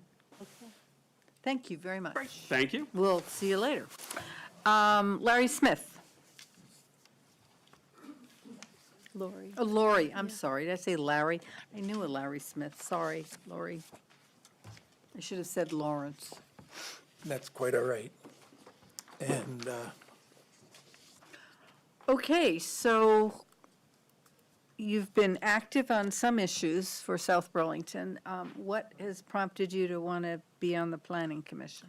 well, I'll start by saying congratulations to Tyler and Andrew on your election, and just to say thank you to all of you guys for the countless hours that you contribute to our community. And I live in Queen City Park. I live in a 1,600 square foot house that we 9 years ago renovated into a net zero, totally decarbonized house that includes a 400 square foot ADU. We love Queen City Park because it does not, everything doesn't require or start out with get in the car. We can do almost anything without being in the car, and that's a big advantage to where we are. And it's especially a concern with what's going on in our environment today. My daughter lives in South Burlington. She's going to have a child in July, and I'm very concerned about what her child is going to experience in her lifetime. I think that the city is at a point where there are a lot of big issues that we're facing with land development and planning. And I think there are a lot of conflicting, very valid points of view. My role on the Planning Commission would be, I think, largely as a collaborative problem solver and looking at the conversation that was going on item 8 is a classic example of really valid perspectives that are very different, that need to dig into where do we have the common ground and how do we find the solution that moves this issue forward. There are lots of people who are good detail guys, and I'll leave it to them to look at the percolation charts and everything else. I was on the Development Review Board in Shelburne for a number of years, and that's much more of an administrative position. I'm really interested in policy and how we develop this city so that it can be the best it can be going forward, and that it really reflects what is special about Vermont and maintains that, and also is livable, affordable, and kind and enjoyable to be in. All things that are addressed in the in the city plan. And I think the comprehensive plan has been done really well. I think it's got a lot of great stuff in it. But I do think we have a number of areas where we really need to figure out how to find the path that addresses what seem like really conflicting perspectives and find the place where we're all pulling together. And I've done that in my job as a design build contractor working with cities and towns throughout the Champlain Valley. And so I think that would be the big role that I would bring. Okay. Yeah. And in terms of other committees, I entertained running for the city council, decided not to do that at this point, may in the future. I think the Planning Commission really speaks to the visionary things that I deal with more so than other committees. And I really want to see this town grow beautifully. Thank you. Other questions or comments? Thoughts? Do you have any questions for us? I have a quick question. Oh, yes. So you developed the property that this co-op was in on North Winooski? Yes. That was the second location That of was the theirs. second location. The first one I- was on Archibald, right? Yeah. Okay. I had a woodworking company in that building for a number of years. Okay. An architectural woodworking company, Yep. and then had to do some pretty interesting things with planning and zoning to be able to make it so that the co-op could go into that location. And had to do negotiations with abutting property owners, and it was a fun project. I bet so. Yeah. Yeah.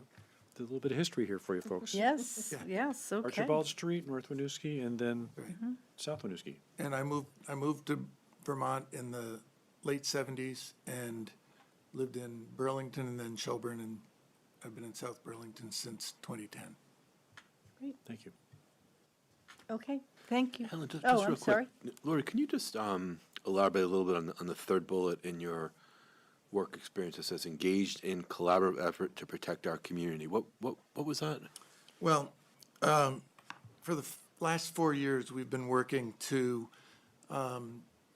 try to ensure that the development of the Burton campus is done in a way and a scale that is appropriate for the location.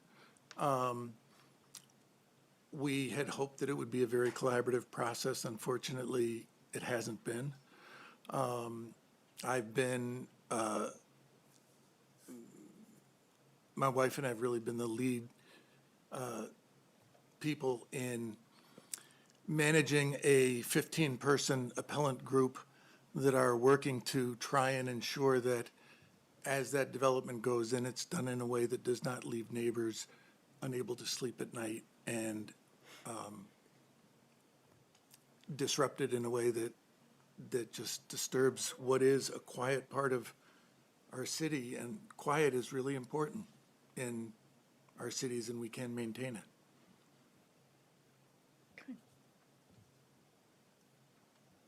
All right. Thank you very much. Thank you. Michael Scanlon.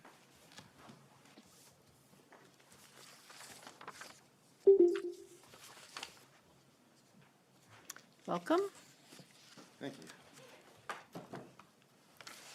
And, yeah, what would you bring to the table? You identify some things. What would you bring in terms of how you work with other people? I would say how I've worked with other people has been consistent through the 30 years that I've served as a diplomat, and that is to reach consensus and to find common way to achieve shared objectives and to find what are at times seemingly disparate views and disparate positions, that there can be a commonality. Zero sum usually ends to nowhere. Finding compromise achieves objectives, maybe not specific objectives that everyone wants, but the ones that provide the greater good. Okay.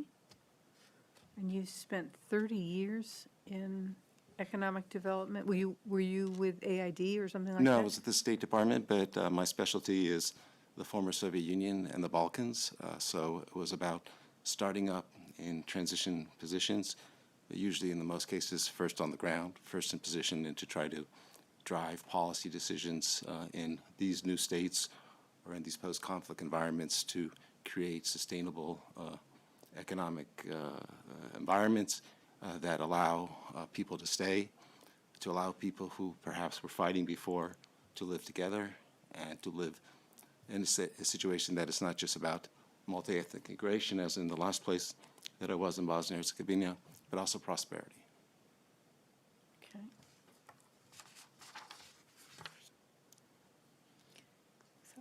Go ahead, yeah. I'd be interested to hear more about your planning interests with Sure. regard to municipal planning. Sure. I mean, I think the past aside is my planning focus is to help contribute to what is happening here in South Burlington.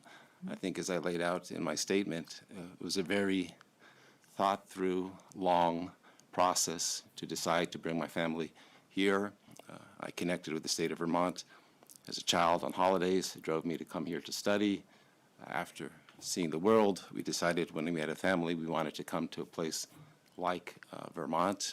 We visited extensively and traveled around, and we decided on South Burlington, in large part because of what you all are doing now. And in many ways, seeing tonight, and I have attended all of the comprehensive plan meetings, I've read the documentation, it's been inspiring because actually what we see unfolding here is what we were trying to promote when I was working for the federal government overseas. It is this consensus approach. It is this sort of reflective approach on how to create a community. And the reason we chose South Burlington is because you're actually in a very unique situation. You're trying to create a sense of community, a sense of city. A lot of other places that we visited in Vermont already had it, and we're sort of locked into sort of frameworks.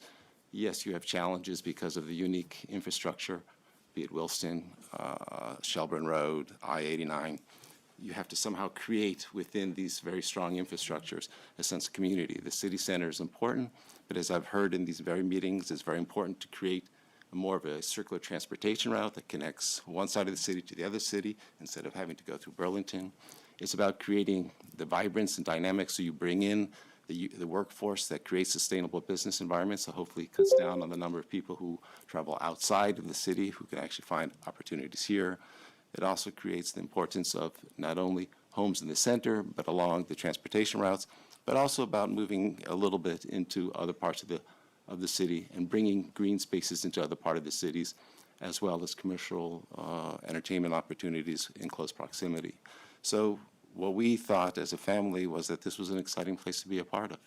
And whether it's through the Planning Commission, whether it's through being an active citizen, whether it's serving on some other committee, I feel that a unique opportunity to participate in a community that we have consciously chosen to make our home, a large part because we align ourselves with the vision laid out in the first plan of 2016. And in attending all the meetings, I've been very impressed by the creative ideas of trying to move it further and forward. Of course, the challenge will be the sustainability. It's a very ambitious community. We're excited to be a part of it, but the cost will be significant, and that obviously is going to have to come into the Planning Commission decisions, whether the redesign of the University Mall creates another opportunities, as I've seen in Falls Church, Virginia, where I used to live for some time. How do you create an income base to allow you to do all the other wonderful things you want to do, but to be done in a way that creates also a balance with the identity of the community. So for me, this is a great privilege and honor, and I applaud what you're doing, and I applaud the way you do it. The transparency and the openness of discussion is really inspiring for someone who has worked in countries where that is not the norm. Right, I guess so. Yeah, any other, yes. Yeah, Michael, thanks for applying. Do you think that your time living in Europe offers you a different perspective on land use and communities that would bring value to this position? I would say yes, and in fact, this is why we were sort of inspired by your vision. It is more about a walking, public transport based lifestyle. It's more about being a human face, which I think I was very excited in hearing in each of the regional or sort of neighborhood discussions. Human focus was always at the front. And so this is basically a lifestyle in Europe. Is more about always being around others, not necessarily by driving by a car, but by basically walking out your home and being a part of a community, society, whether it is sitting at a cafe having a coffee, whether it's doing your grocery shopping, whether it's walking down to your school to get your kid, or whether it's jumping on the bus that takes you along routes that other people in your neighborhoods will be jumping on and off. So I think that's what I hope to also offer, because I think that is what aligns with the vision that I've seen here. And after all those years in Europe, it is one of the reasons why we chose South Burlington. We see that same desire of walking lifestyle, sustainable lifestyle, living and working together is the way we have enjoyed living abroad. Other comments or questions? The only other thing I would like to add is it's also about living in a community in which we can grow old in. We are here with a young boy. This is obviously what we wanted him to have a life where he can run free, as we did as my wife was Ukrainian, as she did in her country and I did my country, and only say, be home for dinner at 6:30. And it's great freedom. But also at some point, he will go off. We like to think that there's a dynamic environment where he will maybe go off and come back, as we have chosen to come back to Vermont. But it's also a place where my wife and I would like to age and place. And therefore, I think the discussion about different types of housing stocks is very important, because what I want at this age and at a different age is going to be different, and what my son would want if he wanted to stay here at a different age. So the fact that there is this discussion within your plan about not just addressing one sort of group of people, yes, diversity, but also diversity of ages and what they need as well. So I applaud that very much. Okay. All right. Well, thank you very much for applying. Thank you. Michelle Corpus. Andrew, what's your little dog's name? Leo? Leo. Okay, so Michelle and Leo. Okay. Yep. Okay, down. I wish mine was that well behaved. But that's okay. I don't have to push anything this time, right? Pardon? I don't have to push this? I don't think so. Okay. Is it bright It's- green? it Yeah, looks I bright think green so. to me. You might want to put it a little closer. You have a soft voice. Okay, Which is good. nice. Okay. So you're interested in serving. Tell us, you lived in California and did a lot of things there. What brought you back to Vermont? And I actually was a climate refugee. The fires drove me out of California after several years of fires getting closer and closer and closer to my home, and the air quality being really poor and really having problems breathing and whatnot. I didn't even want to let him go out, to go to the bathroom, because it was just so intense in 2020. And so I came back to my childhood home, which is over by the airport. And I've also lived in Europe. I've also lived and worked in Costa Rica. So I've spent some time in Zurich. I spent a lot of time in Barcelona. ooh, nice places. Yeah. I love Barcelona. Me too. Me encanta Barcelona. Yeah. And so I've seen a lot of different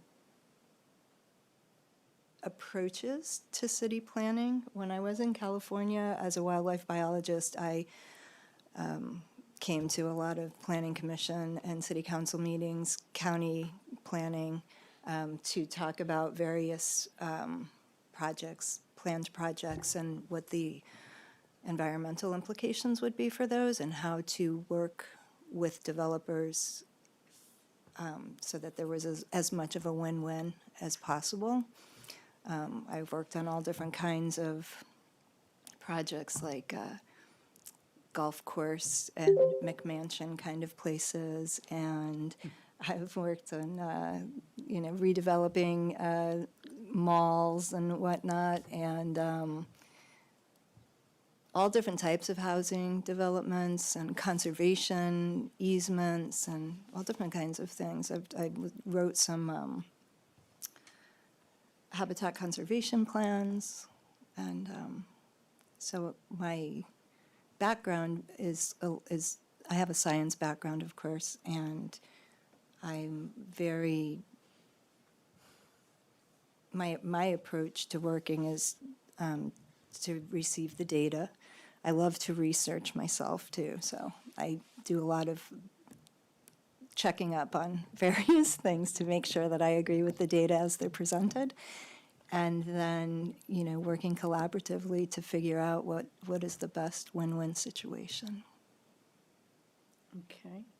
And it says you're basically retired, so the time that the Planning Commission requires isn't daunting to you? It's not daunting, no. Okay, No. because it can be.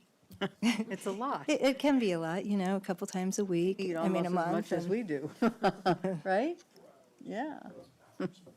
I have spoken with a couple other people on the Planning Commission just to make sure I understood the time commitment. And,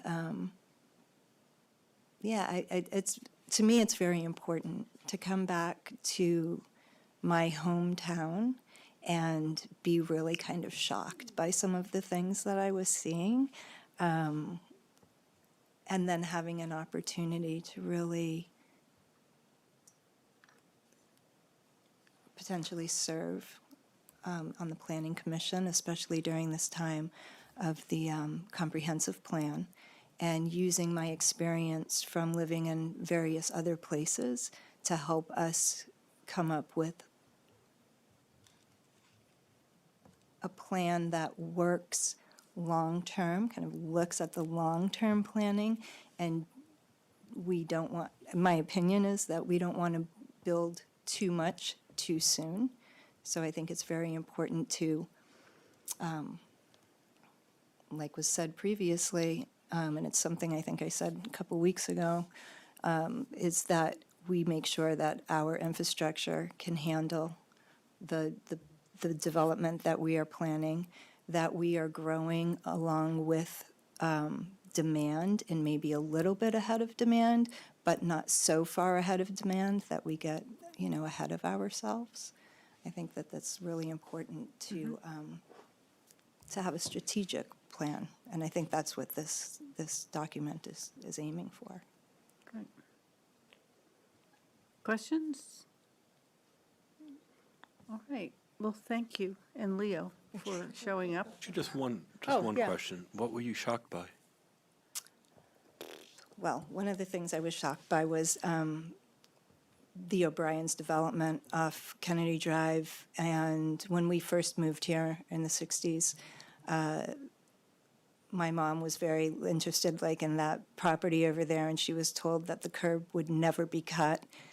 She tells the story often. And then by my estimate, there have been at least 1,500 trees removed from there. I don't see any kind of mitigation. I don't know. Maybe I'm wrong. Maybe there was some kind of mitigation for the loss of that habitat, but I haven't seen it. I don't know of it. And please let me know if I'm wrong. And in fact, something did happen there in terms of offsetting the habitat loss. I'm not aware of anything, but Paul, are you? That was not a requirement. Yeah. So I don't think it happened. So things like that, right? This beautiful complex right here that we have in City Center, I'm surprised to see that the developers didn't have to put a traffic light in at Heinsberg Road. Coming off Market Street onto Heinsberg Road, that is a huge bottleneck at certain times of the day. In other places where I've lived, that would have been a requirement by the council, the planning department would have said, in order for you to do this, you have to ensure that this is taken care of as part of the development cost. Or maybe that it would have been, split between the city and the developers, but that would have been part of the package.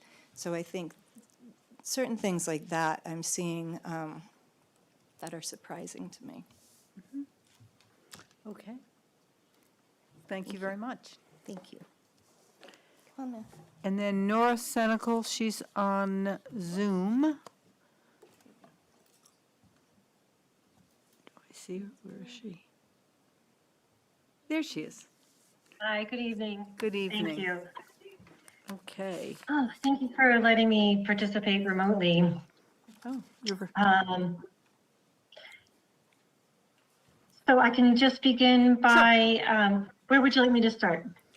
I don't know why you're interested, I guess. What you'd like to change or what you bring to the table that. I'd like to, thinking about Andrew's question of what would you like to accomplish? I've lived on the Shelburne Road corridor for 22 years and currently live in the Orchards neighborhood. And when I heard that there was going to be more development of housing on Shelburne Road and in that area around Shelburne Road, it definitely piqued my interest in terms of, what was going to be the plan around that area. Not for no reason that I oppose it or anything like that. It's just that it seemed to be that there needed to be a lot of thought into how are we going to build housing and accommodate the needs of people living there. And I think that's what my focus would be in terms of what to accomplish on the Planning Commission, is really thinking about the people living in a specific neighborhood or creating neighborhoods or building up neighborhoods, and what's that impact on the people. And so, for example, if you were to build up around Shelburne Road and put affordable apartments there, people who rely on transit, they can only get downtown, they can't get east or west. So we'd have to really figure out how can people move within the city. The other thing that you'd also have to figure out is most of the mental health services are actually really more located around Dorset Street, in this more city center, or downtown, obviously at the UVM Medical Center. And there's not really a lot of those types of supportive social services or even just like basic doctor's offices or things like that. You have big, everything on Tilly Drive. So even getting from Tilly Drive, if you were on public transport, would be a challenge. So just thinking about, people who live in those apartments, they need open space, they need parks, they need a place to walk their dog, for the children to play, and for the children to be able to go to school and cross Shelburne Road safely. And so I've thought a lot about that area. It's not the only area of the city, obviously, I think about, but I just think that as you plan a city, it's not just where the curb cut is, it's how does that impact the people who move around that neighborhood or want to get to places, and what do you might be limiting one thing and have unintended consequences about future either development or future options. So that's what I feel like in terms of what I like to accomplish is to think about the people who maybe who are maybe lower income, who are maybe middle income and struggling to live in South Burlington, who maybe don't have a a big gap between their housing and what they have left over to spend money on. I attended 5 of the comprehensive plan meetings, which were wonderful. They were really just wonderfully led and had wonderful conversations with people. And I think this is a city with just enormous talent and a ton of good ideas. And yes, some of those are expensive, but I think the ones that are very human focused and the ones that don't leave certain sectors of our community behind are really important. Okay. Thank you. So are you, do you have the time to participate in all the meetings? You work full-time as a social worker? I have a degree in social work. I work full-time as a social worker at UVM Medical Center. I work in adult psychiatry. Okay.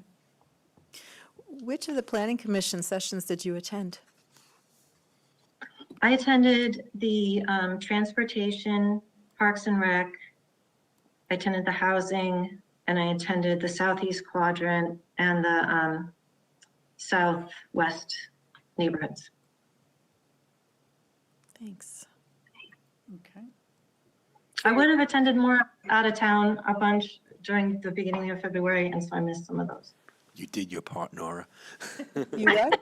She did her part. She attended 5 meetings. Yeah, yeah. So you are very comfortable with the amount of time it will take to be on the I planning understand that with the writing of the comprehensive plan, I know it's 2 meetings a month, but it's obviously going to be a lot more in between that.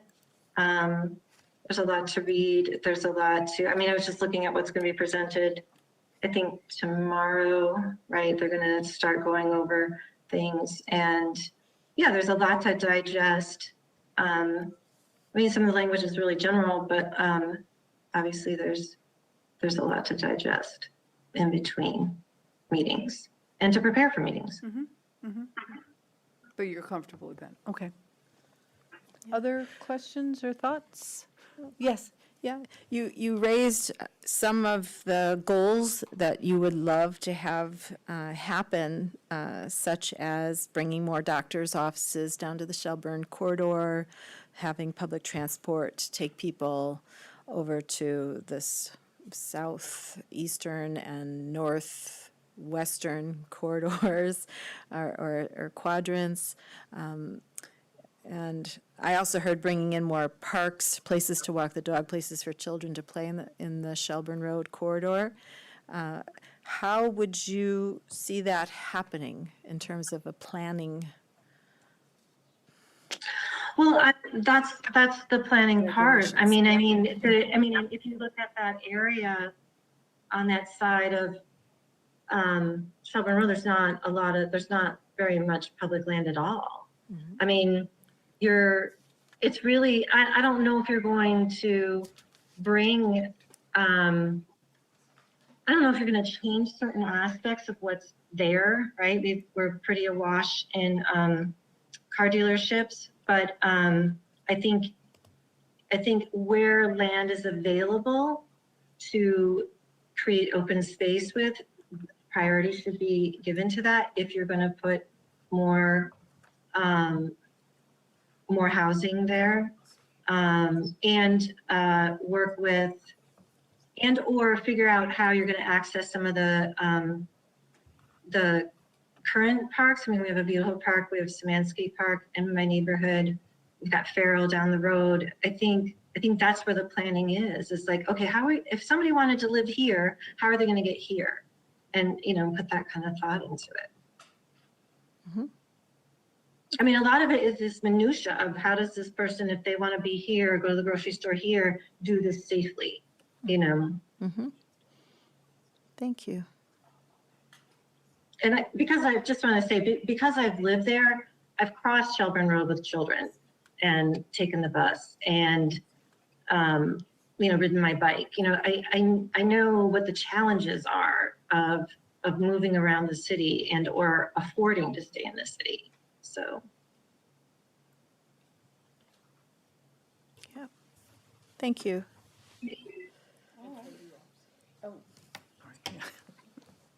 Okay, do you have any questions for us, or last thoughts, things we haven't asked you that we should know?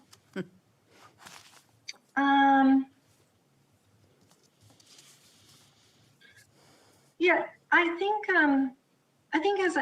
one of the things I think about, I think one of the biases about, yes, planning is a lot of data. Planning is a lot of looking at, it's maps, it's how things are configured. And I think sometimes people think of, like, if you work in the human services and you work in social work, that's not a part of your wheelhouse, and it actually is. There's nothing we do in clinical work that's not research driven or isn't about how do we do things ethically or based on something more than a feeling. And so just because I work with in a more of a human-centered environment, it doesn't mean that isn't a part of what I do or what is what is important to my work. I also would say that I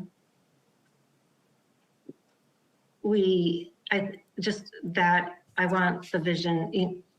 I think, again, what I'd like to accomplish is the vision to include all sectors of the community. Okay. Thank you very much, Nora, for applying and your interest. Thank you so much. Thanks for going so late and getting us off there. Well.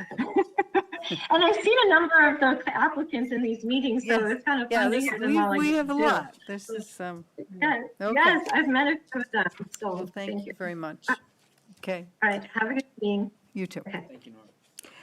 We're going to move on to the Development Review Board. We'll interview those 3 candidates, and then we're going to take a short break and kind of move a couple things around in the agenda so we're not here all night. And could I say one other thing? Yes, For you may. So I think the council's intention tonight is to hear all the interviews and then at the end of the meeting go into executive session. So folks are welcome to stay for the duration, but likely there won't be any other action tonight. We will follow up tomorrow or the next day, staff will. But people are welcome to stay and hang out if you would like. All right, so first up is David Richard Warsop Parsons.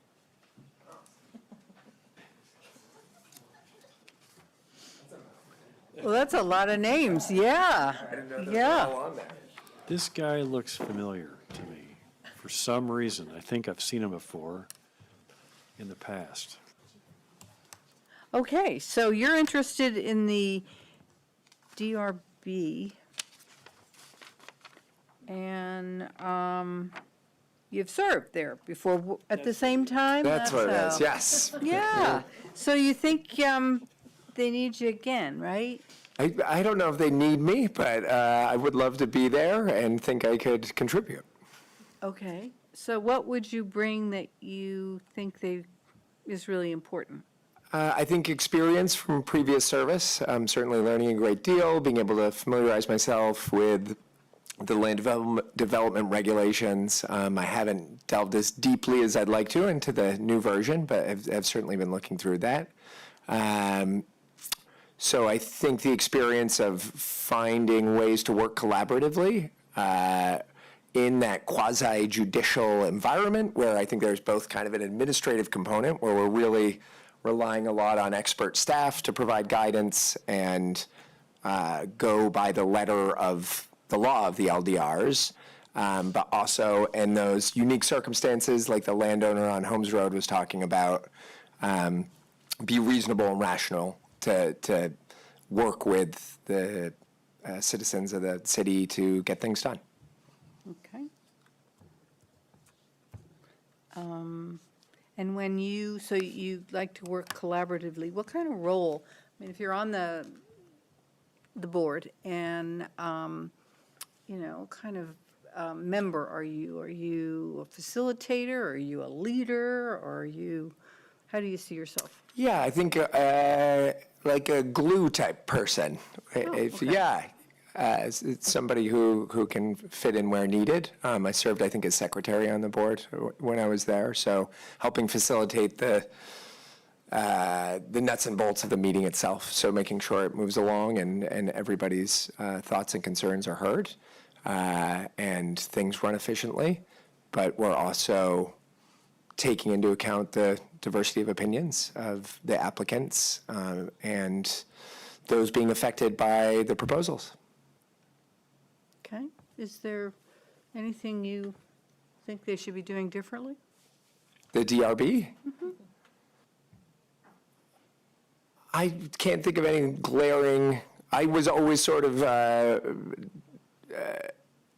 pleasantly surprised by how well it worked. I thought it was a representative of city council. But yeah, it's a great example. But it's very representative of like small government, right? And I think that's like this is an encouraging thing. So I see it as like a civic duty to do these sorts of things. But and I think much of that goes down to staff as well, and the what's established and in place in the city. And I think the DRB is super lucky with the resources that they have, more so than in some other municipalities. Okay. Other questions? Just a quick one. I believe that when you were on the DRB, you had a young child? Yes, that's right. It's slightly less young now. Bell's older now, right? Yeah. It happened How do you in have that direction. more time to spend? Right. I do have, I think, more time, You have more actually, if time? anything, Okay. yeah. Okay, that was what I was going to ask. Yeah, he's now 9, yeah. I know there was one time you couldn't come because somebody was sick. Okay. Wow, wow, nice, deep cut. He doesn't hold it against you. Right. He's got notes, yeah. Memory, yeah, something else. How often do you have to recuse yourself, or did you? Yeah, so Often or once in a while? I would say once in a while. Yeah, certainly just based on my profession, I'm acutely aware of that. And Paul was on staff at that time as well, so had long conversations with when would be appropriate times, and if anything, probably erred more on the side of caution. But I'd say a handful of times. If I had to put a percentage on it, 10 to 15% of applicants. I'd say maybe even less than that. Okay. Yes, Tara. You're in a unique position having been in this role previously. What's the most important thing that you learned from your previous time on the DRB? Yeah. It works, no. Right. I think looking at things in their entirety. So many of these are complex things that are made up of many composite parts, like large projects like Hillside at O'Brien, right? Where we're talking tonight about mitigation efforts for trees that were removed, that perhaps that wasn't something that was there, it wasn't something that was required, right? So you're always, when you're on the LDR, is that outside of my purview? So I think finding the moments where your interpretation is necessary to help the process versus trusting what council and other requisite inputs have done to draft LDRs.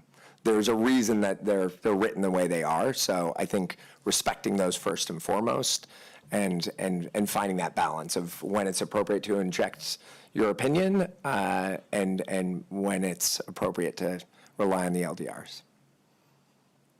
Okay. Any other questions?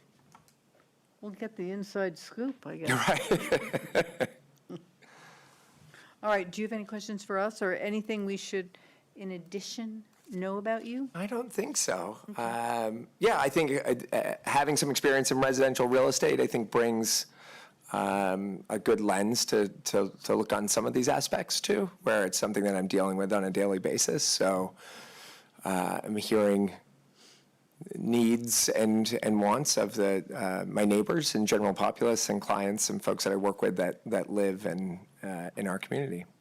Do you think the amount of growth in South Burlington is about right, or should we be doing more, or should we be doing less?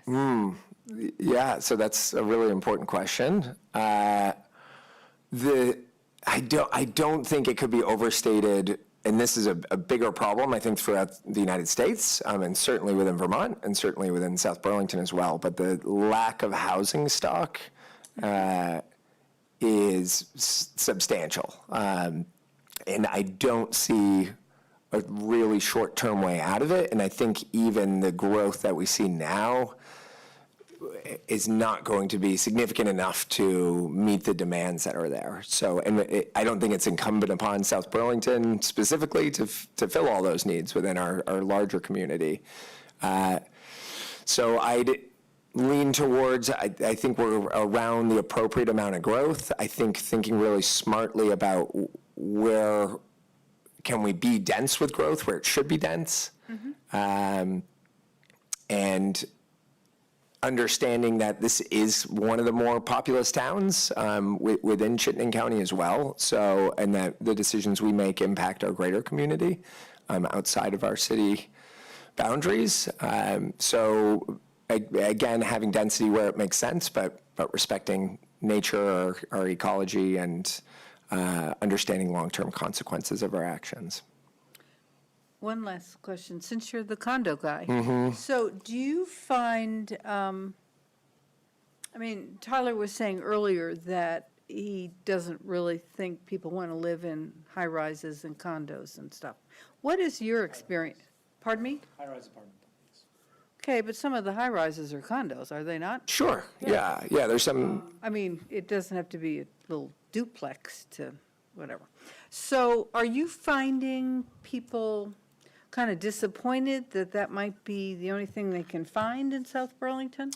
You know, something that when I was on TRB with Councilor Barrett, sometimes we talk about the distinction between like big A affordable housing and like little a affordable housing. So one being, from a market perspective, like this may not meet requirements to fall within inclusionary zoning or receive grants or subsidies for folks, but from a realistic standpoint of folks either getting onto that housing ladder or perhaps their middle income, providing opportunities kind of on every level of that scale.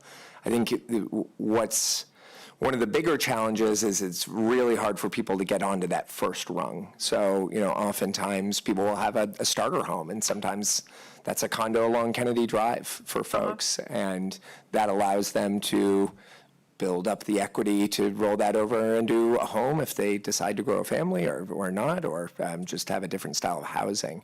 But having availability to get into the housing market, I think, is really critical. And then having options on top of that. So I think diversity of housing is really important. I think where it makes sense to be most dense, those types of mid-rise apartment condo style living make a lot of sense. We are seeing, you know, just anecdotally from the demand, I see more folks that are thinking about aging in place or coming back to Vermont.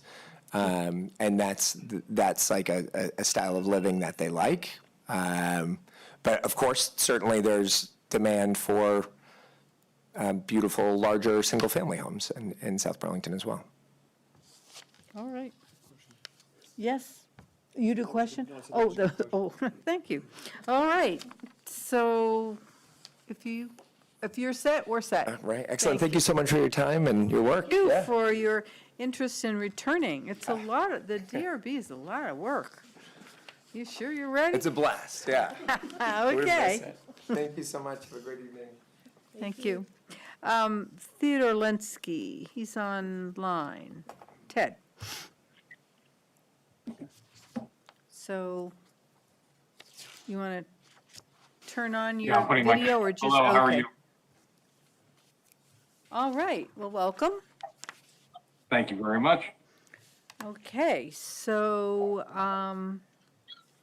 tell us a little bit about yourself. You've been on the library board, so you've at least been on a been involved in Yeah. South Burlington quite extensively in the library, I might add, so that's good. So I moved to South Burlington in 2020, and I've transitioned now from full-time work into a part-time consultant work for the last 3 years when I moved up to South Burlington. And my work before was leading large manufacturing operations. I was a site director for a 500-person operation, dealt with environmental regulations, dealt with contract negotiations. And I'm an engineer by degree, so my strength is in critical thinking and analysis of data. And I think part of my transition is when I was leading the manufacturing site, my license to operate that manufacturing site came from the community. And if I didn't have the community support and I didn't have the credibility within the community, my license to operate really doesn't exist. And I needed to earn that trust of the community. And now I'm in a part-time role, still in the manufacturing field, but in a part-time role. I feel it's my duty to kind of now get engaged with the community that I used to be a part of in my professional career. And getting involved in the library board, being a part of the vice chair now of the library, was the treasurer of the library, being involved in my homeowners association where I live. I see the value of bringing the skill set that I have, problem solving, collaboration, critical thinking, and interpretation of information, and bringing that together. And I think potentially that fits well with the DRB. I do not have experience on a development review board. I don't. But I do think bringing that allows me to boil things down to a very core issue, interpret those regulations as I used to have to interpret environmental regulations and a lot of other things as part of running my manufacturing site. So I'm able to listen to people. When you have 500 people working for you, you have a lot of differences of opinion, a lot of perspectives, and you're able to bring that together to try and make a decision efficiently, pragmatically, but listening to everyone. So that's what I would like to bring to probably maybe a more unique perspective to the DRB. Okay, thank you. Questions? So, Ted, do you have familiarity with our LDRs at all? I have looked at them. I have listened to a few of the past DRB meetings. I don't think that the regulations intimidate me. As I get more intimate with them, I think I'll be able to understand them and look to the other board members and other people to assist with that. But I also think I can bring a perspective and evaluation of that can work together well with others in a collaborative way to evaluate the needs of the community appropriately, and the needs of the city and the needs of all involved. Yeah, I have a question. Hi, Ted. So one of the nice things about the DRB is when there's a sort of a diversity of backgrounds. Some are technical, some are less technical, but they might come from a perspective of being aesthetic appreciation for design and things like that. Would you be bringing any special aesthetic interpretation where you can apply that in decisions on the DRB? Yeah, I think, clearly through my years of experience with design of equipment and design of manufacturing facilities in a community. My manufacturing, I came from the Baltimore area, so I was part of an urban renewal aspect of the Baltimore area. So my experience is industrial, my experience is in the chemical industry, but I also do believe that it can apply across different disciplines. And I just think it brings a perspective when you look at people who may be architects and people look at who may understand urban planning more. But if you bring people together who can interpret drawings, interpret regulations, and work collaboratively and try to make sure you're very clear as to what your expectations are and clear in your interpretations and listening to people, I think you can be successful that way. Thank you. Other questions? Do you have any questions for us? Or anything we should know that, about you that you haven't shared with us yet? No, again, my career now is I have the time and the ability right now with winding down from my active lifestyle to a more of a part-time lifestyle. I want to continue to use my knowledge and use my energy levels that I've had for 33 years in the industry and try and use that in an effective way. And as a volunteer into the community, I put that a lot into the library board, into my HOA, and I want to continue to find opportunities to do that and have the time and patience, I think, to deal with that as well. Let me ask you one of the same questions. What's your feeling about the sense of the amount of development in the city of South Burlington? One of the reasons we moved to South Burlington was the sense of the sense of community that was present, but also just we liked the idea of what we saw in the area compared to what we've seen in other parts.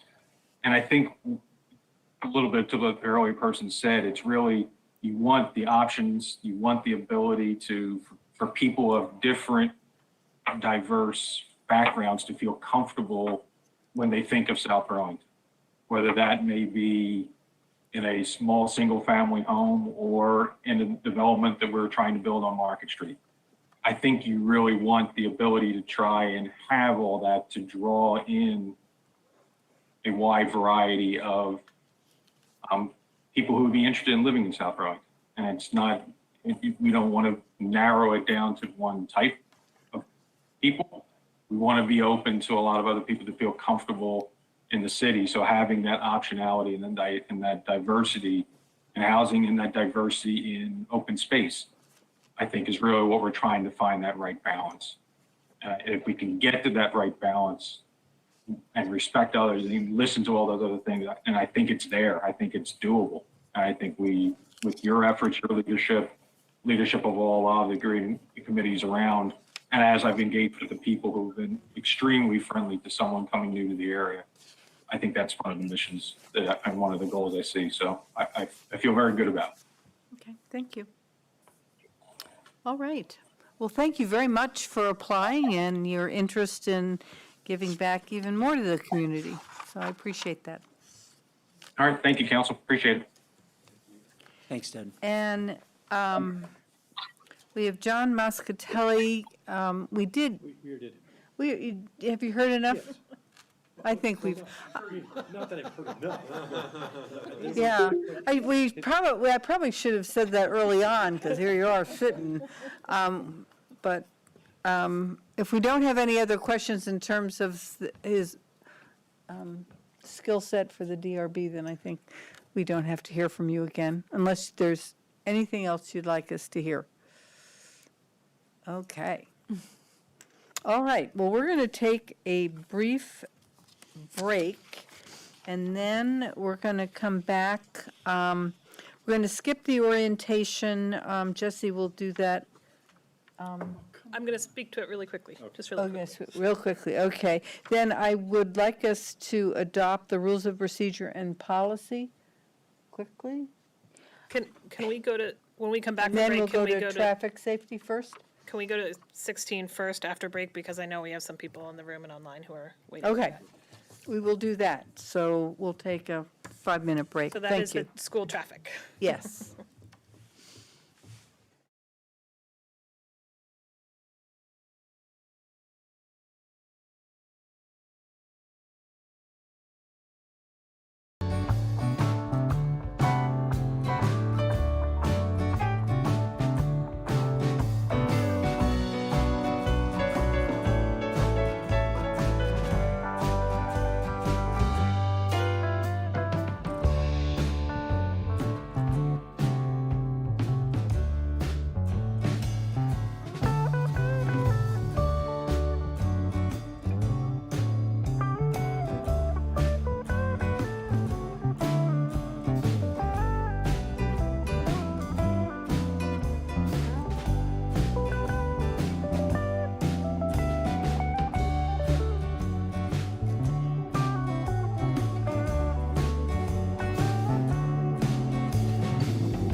Okay, so I would like to call to order again the South Burlington City Council meeting of, what is it, March 20th, 2023. And we're going to move down to item 16, which is receiving a request from the school board on traffic safety. Do you guys want to, are you presenting or are they on the, who all is presenting this? Okay, sorry, too much going on. Yeah, I'm sorry. It's Tom. So Tom DePietro, our Public Works Director, and Erica Quallen, our Deputy Director of Public Works or Capital Projects, are online. For a little bit of context here, some period of time ago, when was it? In February, the school board had a discussion about safety around our schools throughout the city. And the superintendent through them provided a memo to the council and me outlining their requests. Their requests require some technical analysis, so Tom and Erica have gone through that in detail and laid out in this attached memo each item and the recommended next steps. In addition, there was information that we received from CCRPC on Friday after this agenda was published about projects there moving forward. So if it's the council's wish, Tom and Erica can kind of walk through one by one the items requested and our ability to meet those requests in the time required, or we can proceed a different way. No, that sounds good. Is that all right with everyone? Mm-hmm. Now that everyone has their jacket on and they're warmed up? Getting there. Okay, so Tom, do you want to start, or Erica? I don't care who is in charge. No, I can jump in. Thank you, Council, for having us this evening. For those that don't know me, Tom DePietro, Director of Public Works. So as Jesse said, we received a memo back in February, so we took some time to put together some responses. There were 6 bullet points in the memo. Mm-hmm. So in our response here, we've tried to kind of tie each of those bullet points together. And if it pleases council, I'll just, like I said, I'll go through those quickly. It's a 3-page memo. I'm assuming everybody had a chance to review it, but I'll kind of touch on some of the major points. So the first item was related to speed limits, reducing speed limits to 25 miles an hour in and around all schools and creating school zones. And so functionally, the way that is done, there needs to be an engineering analysis to modify a speed limit. That's from state statute. So we talk about that a little bit in our kind of point 1A there. I did point out that the speed limit around schools at the moment, Orchard, Rick Marcotte, and Chamberlain schools is 25 miles an hour. But on Dorset Street, it is 35 miles an hour. So that's the only one that's not currently at 25. Establishing school zones. The process for that is similar but different. It just allows the engineer conducting the analysis to take into account some of the adjacent land uses like schools, housing, sidewalks, et cetera, as they recommend speed limits. Moving to the next bullet, there was a request for blinking radar signs in the areas in the vicinity of the schools. These are those radar feedback signs that you've seen that have the speed limit posted, and they tell the oncoming vehicles kind of what speed they're traveling. That is something we could certainly do. We have a recent quote because we are going to install one of these in the near future on White Street. And so we know the equipment's about $22,000 for each of these setups. So if that was council's wish, we could move forward with something like that in the different, or around each different school. Item number 3 related to lighting. So in that instance, we provide some information about different lighting around the schools. Some of them just have general purpose lighting, like on Dorset Street. There's not a pedestrian scale type of lighting installed in this area. Certainly that's something we could also consider as a future capital project. We would want to spend some time sort of looking into that and getting the right lighting design so that we didn't cause other problems. Just for example, shining lights into adjacent neighbors' windows, things like that, making sure we got that right. But that is certainly another program that we could consider. Items 4 and 5 related to crossing guards at the schools, and certainly we can support that. I think the police department even offered to do some training for folks if crossing guards were put in place. And then finally, bullet 6 was consider the implementation of speed bumps. So as we conduct some of these studies around the schools, and if we were to find that vehicles are traveling too fast, speed bumps are certainly a way or a method we could use to reduce traffic speeds. It's one of many kind of strategies that could be implemented to reduce traffic speeds.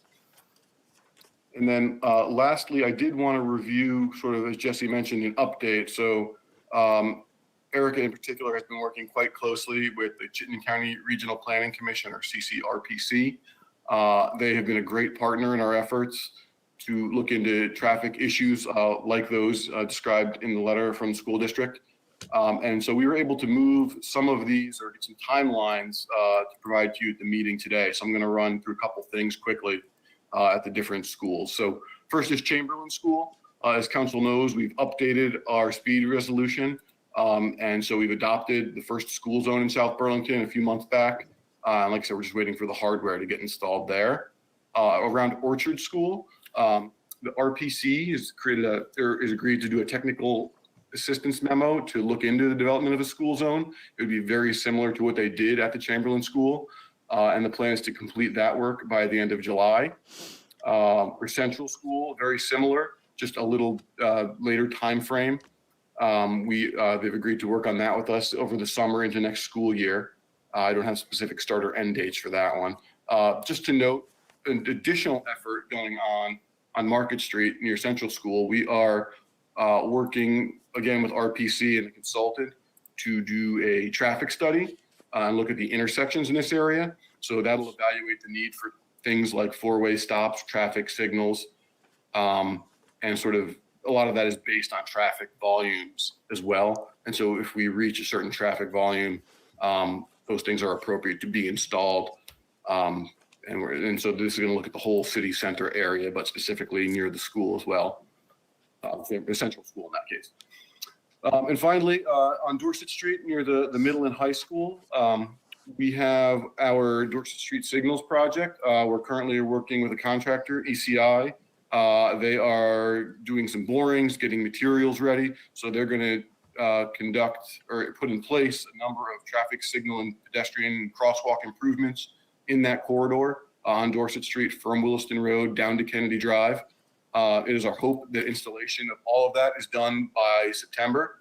We're still waiting to hear on some delivery schedules for some of the mast poles and arms, which tend to be quite long.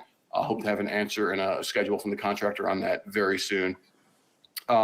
We also spoke with RPC about conducting a larger scoping study in the area on Dorset Street near the high school. And that is something that they could not fit into a current work plan. But they said that that would be a good project to put in a future one. So maybe not this coming one, FY24, but perhaps FY25. So that's a very quick rundown of where we were at with a lot of these different things. And Erica, I don't know if you had anything I went over too quickly or you wanted to add before I turn it back over. I think that about covers it, yeah. Okay, well, thank you. So we have some people here who would like to comment or not?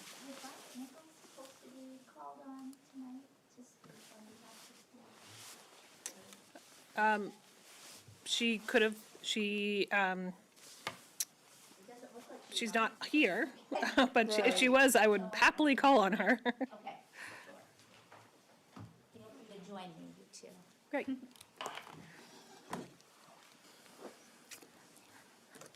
Thank you for inviting us to speak tonight. My name is Lissa McDonald. I'm the principal at Rick Marcotte Central School, your backyard neighbor. And Tom Stussy is here. He is a parent of a second grader at the school, and Sue is the grandparent of another second grader at the school.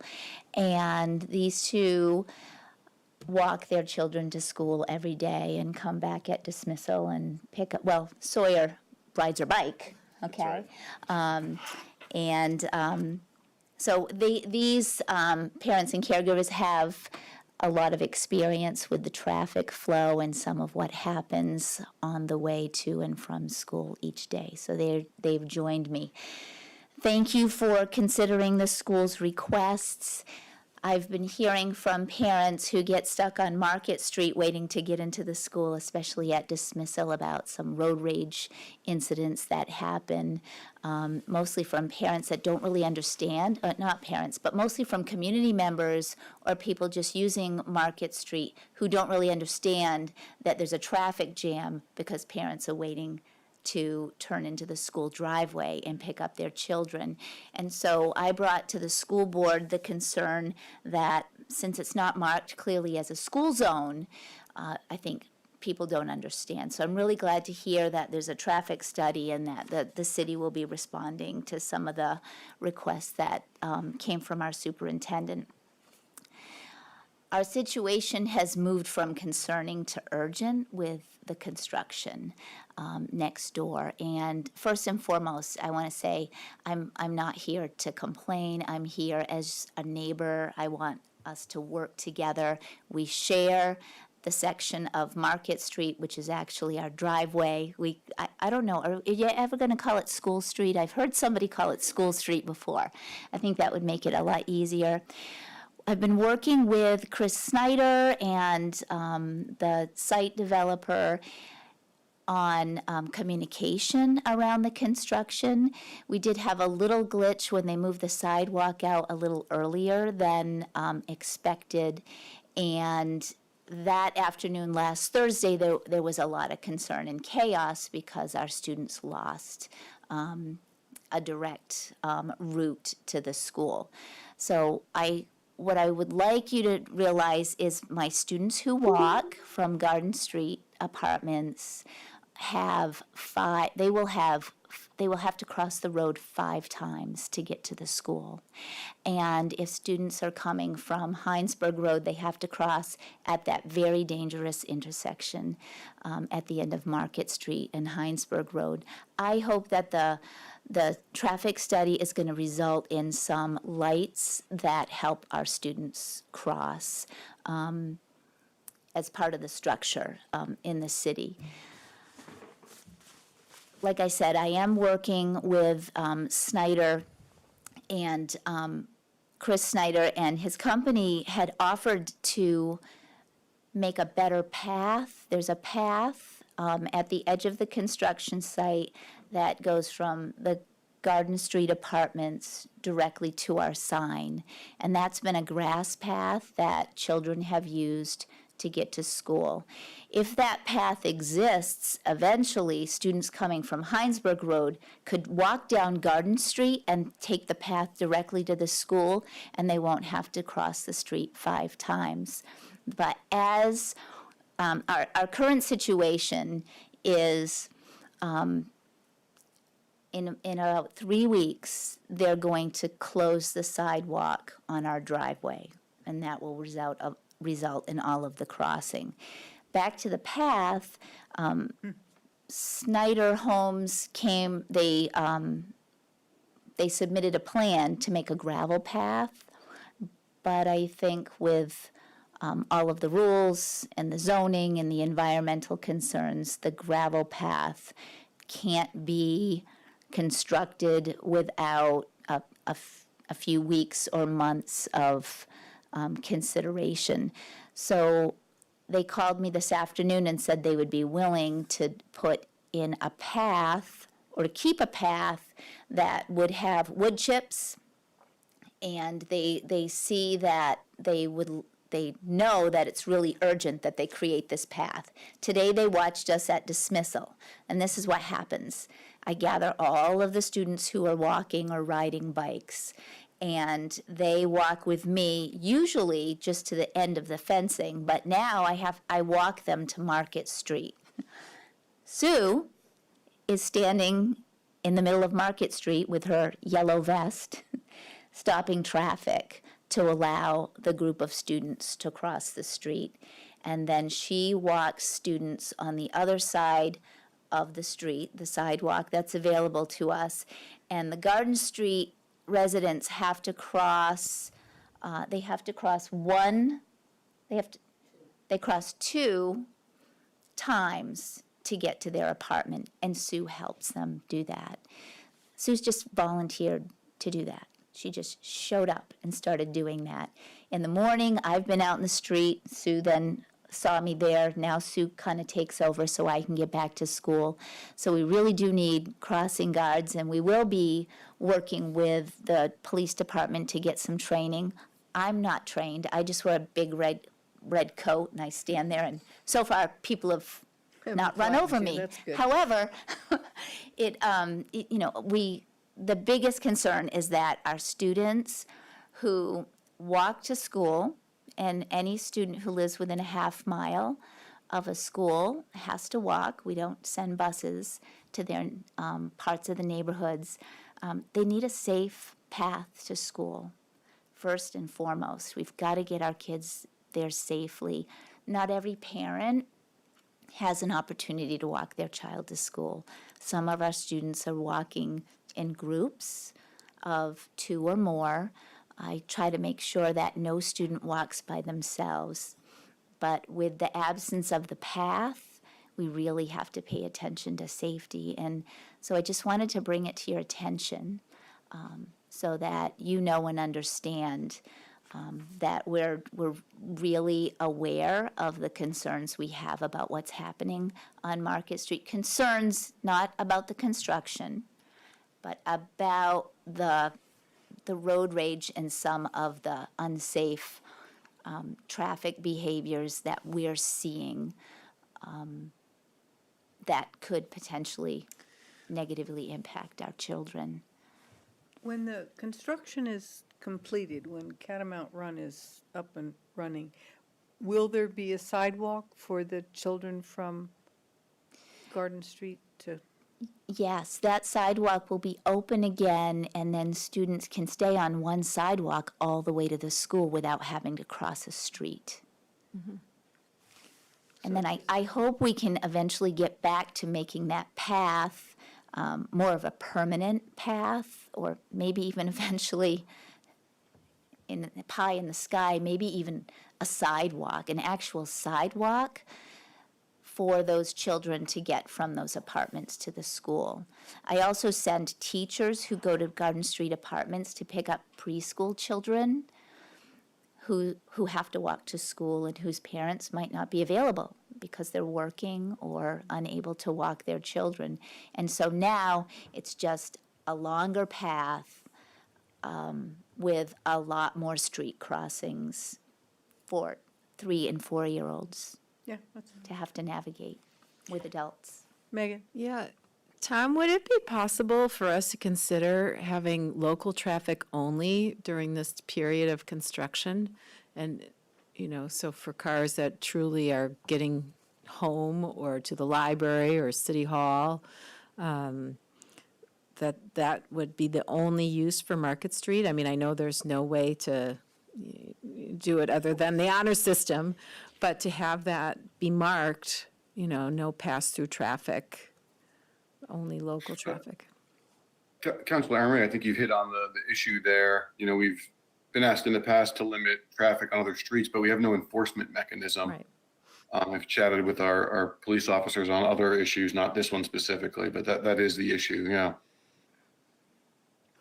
One thing that would help, Tom, and I don't know if you could look into this, coming out of our parking lot, especially at the end of the day, if we could take a right, if I could allow traffic to take a right and go around Allard Square and then out at the end of Mary Street, is that Mary Street? Yeah. That would help a lot because all of the traffic wouldn't be heading in the same direction and ending up at that one intersection. And then if I have to cross students, when I take students to the back of the library, they have to cross twice, from this parking lot to the island, and then they have to cross through the exiting traffic at drop-off and dismissal. If that traffic didn't have to go back out onto Market Street by the construction site, if they could go around Allard Square and out to Dorset Street, that would alleviate some of that backup, and it would be safer for students to cross there. So I'm asking for at least 2 crossing guards for the major roads, and then I'm going to have to take teachers and try to put them at the edges of our parking lot to make sure students go from the back of this building safely onto the school campus So and are onto you a asking sidewalk. for the city to hire the crossing guards? Or is that a school This budget function? That's a school budget function that hasn't been budgeted before because Central School didn't seem to need Right. them. Now, as the new principal, I'm saying we need them. Yes, I right. see We a haven't need. budgeted it before Right. either. So we would ask the city for, we would ask the police department for help training those individuals. And I think what we're hoping for is maybe to have some more support with the enforcement of what's happening with traffic and drivers who are impatient and angry. And I really think it's because they don't understand why traffic is stopped. And if they can find an opportunity to, cut through a parking lot or pass a number of cars to get to where they're going, then they make that bad decision. And I'm just worried that they're not going to see a tiny person trying to cross. The other thing that Sue's been really helpful with is, she's actually out there helping the buses make that left turn toward Heinsberg Road. Buses get stuck there. If we could just alleviate all of that traffic jam, that would alleviate the stress on Market Street as well. Tim? Yeah, I noticed today when I was leaving City Hall, and I wanted to take a left off of School Street onto Market Street, that the new fencing has opaque cloth, and I can't see down Market Street. So immediately, could Snyder Braverman at least pull down or put up transparent, fencing or whatever the covers they put? Because a driver has to be able to see if somebody's coming. Right now, it's totally blocked unless you pull way out into the intersection. That's one thing I noticed today, which is not safe. Jim? Yeah. I did call them about that this morning. I noticed it as well. Okay. They put that fence up last week, and so I'll be discussing that again with them tomorrow because it does restrict the sight line to the left. Okay. And the second thing is, I always worry about parking on the inside of the curve headed, from Dorset Street towards the entrance to the school. And even when we're having meetings here, right, and I know people go faster than I do, I'm just wondering whether we should suspend parking on the inside of that curve for the time being until we have a better understanding about the Is traffic this on flow. School Street? No, this is right on Market Street. Oh, right on As you're Market approaching Street. City Hall, the road curves to the right, and you cannot see people getting out of their cars very easily, and you Right. can't see what's going on at the intersection down there either. And then finally, you also have an egress onto Williston Road. I grant that it's at the edge of the property of your school, but it used to be used a long time ago.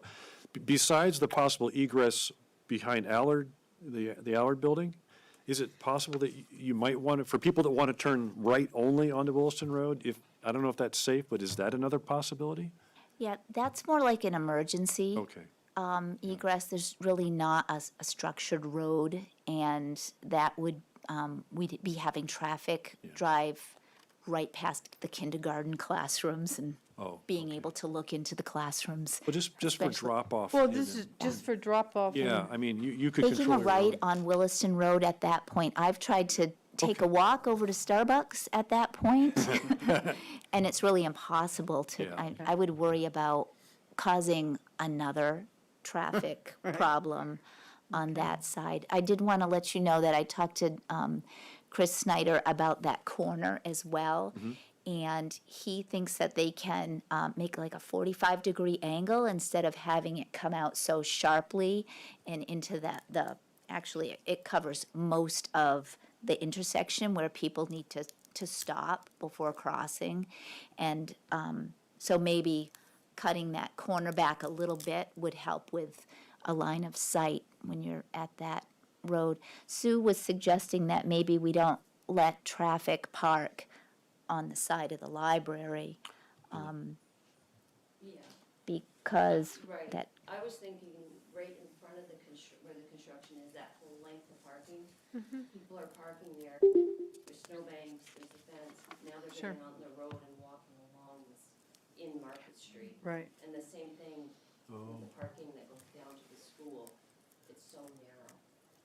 I thought at one point also, somebody raised the issue that it was difficult for the buses to navigate that and get out without snow or construction, just getting out. And, you know, I have to say, I was really surprised because we had transportation specialists, my understanding was when we were doing all the stuff with the development of the stormwater, we had, we were very sensitive, and the school hired, and we paid for, I suspect, a consultant so that the way the buses go around was going to be a real improvement. And I was kind of blown away that didn't include, apparently, the width of School Street. So the buses come out and there's cars parked on both sides, and if there's two things going in, there almost isn't enough room. So if that, and maybe it's part of the bump outs that are supposed to, you know, slow everyone down. I'm just wondering if that planning was faulty and we need to rethink what School Street looks like and whether there's parking there. If the buses can't come out and take a right or a left. Whether there's parking on School Street or whether there's parking on Market Street.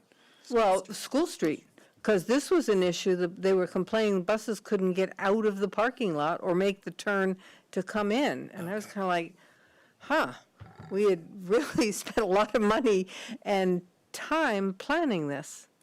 And I don't know what, where the issue was, but it's concerning to me that it isn't working. And that's really unfortunate, and it's now with that construction, not only a pain in the neck that they can't really turn the buses very well, but there's a safety issue because there isn't room for kids and bikes and buses and parking. And I'm sorry, Helen, but School Street is the road that we're referring. Well, it doesn't really name that, but it's the one next to the library Over that goes to into Center. the school. Yeah. And we yeah. allow parking on There's- that. There's parking on both sides. both sides, up to the school sign. Yeah. I'm sorry. And Thank you there's for the two clarification. bump outs to sort of slow people down, which I understand, but I'm just wondering if we should Revisit that. not have the bumps and maybe at least during construction, not have the parking. Design has met reality. Well, yeah, you know, it reminds me of in the State House when they redesigned the cafeteria. I don't know who the heck designed it, but it was horrendous. And, it, you know, it was supposed to be really good, and it's a bottleneck. So it does happen. Yes. I would just remind the council that that is prime parking for our seniors who come to the senior center. So we can certainly look at taking it away, but I think some kind of shared use hour solution might be Yeah. better. Because I think the council may receive a different kind of problem if we totally take it away. So I'm gonna throw it away. There is some parking behind, but a lot of folks use that parking. Yeah, but I agree that the times, no parking between this hour and this hour makes sense. Might help. Yeah, What are those hours? well, I guess. What's Yeah, the what worst? are the I prime guess- hours where you have issues? In the morning and the afternoon, but what hours? In the afternoon, I would say between 2:15 and 2:45. We have parents who are coming to school, getting ready for the drop-off. It'd be interesting for somebody to observe what's happening around Yeah. 2:30. What's the morning time? The morning time is between 7:45 and 8:15. Oh, nice commuting rush hour time. Mm-hmm. I should And drive that's through where there the at that time. road rage comes in, because they only have 5 minutes to I dump think their a site kid off, visit is and then they gotta required get here. to work. Pardon? I think a site visit is required. I think it's more controlled in the morning. It feels less chaotic in the morning. However, when we have to start to use the back of this building to bring kids onto our campus, and that will happen in 3 to 4 weeks when they close the other sidewalk. You'll see the students navigating. It's going to be more complicated with all of the parents going around the maze of that school parking lot, and having now also to watch out for students who might be, who need to go across. I won't let students cross there without adults. But I think it would be But if a they went really out nice solution would be for them to be able to take a right and go out around Allard Square, just for this time being, when the construction is really impacting the traffic flow in and out of our campus. Do they need permission from the Allard Square owners to do that? Yeah. Yes. So Lisa and I were corresponding a bit about this today, and really appreciate your tone of partnership and neighborliness. Thank you for that. You're welcome. A lot of what we're talking about here is incredibly important to our citywide security and our young people's security, but it's not actually things that require council action. So I think I guess I would recommend or ask you if this was acceptable. You and I talked today about meeting together to make sure the city and the developer and the school are kind of on the same page and pulling in the same direction. So I think if we worked on that approach for the next couple of weeks with Tom and Erica and your team. Sure. And then there are some budget requests in this memo, and as we finalize those details and understand what it looks like on the ground with the school team, I think at a future meeting, we could come back with those council requests. And if we need to do any temporary no parking or things like that we can't do within our current authority. The Snyder Homes team can meet as soon as tomorrow. Would we be able to put something together tomorrow? I would look to Tom and Erica's schedules. I can send an email in the morning, and we can connect. And I'm forming a committee. Sue's agreed to be on it. I'm appointing Tom to be on it. He's pretty much said yes. You're the chair, Tom. There will be students on the committee as well, because students have a voice, and they're a little concerned about the longer walk home for those littles. It really is a lot longer to go this other way. So, and I would really appreciate the partnership and the neighborly connection. I think that's really important for our community, and it's good role modeling for our students. Great. So that they can see how people can work together to find a solution instead of just being mad and complaining. It's about finding the solution together. So thank you for having us here tonight. Well, thank you. I'm sorry Thank you so we're much. so late. Monica Otsby is online and also wanted to make a statement. Okay. Hi. Hi there. And before Alyssa goes, I just wanted to pass on a little interesting factoid that many moons ago, the Planning Commission actually approved a motion in terms of naming the street there. The Planning Commission approved a motion for the school to choose and for perhaps the students to be involved with choosing the name of that street. So Paul Connor would have that information, and it was from years ago. That's So really have fun with interesting. that. Is that true? Can we? It Monica was an doesn't lie. approved motion. Monica Paul knows Connor will everything. know. McDonald Avenue? McDonald Avenue, there we go. There you go. Lissa Lane. Oh, that's even That's better. a lane. Okay. So my comment has to do with the high school area. There are two, and I witnessed a near accident I really don't want to have to revisit in my brain, but there are two crosswalks right across from across Dorset in front of the high school. And one of them in particular is not at a light. It's very, very dangerous, especially at dismissal when, again, traffic there is crazy. There are pedestrian flashing lights on either side, but the cars that are particularly really either heading north or south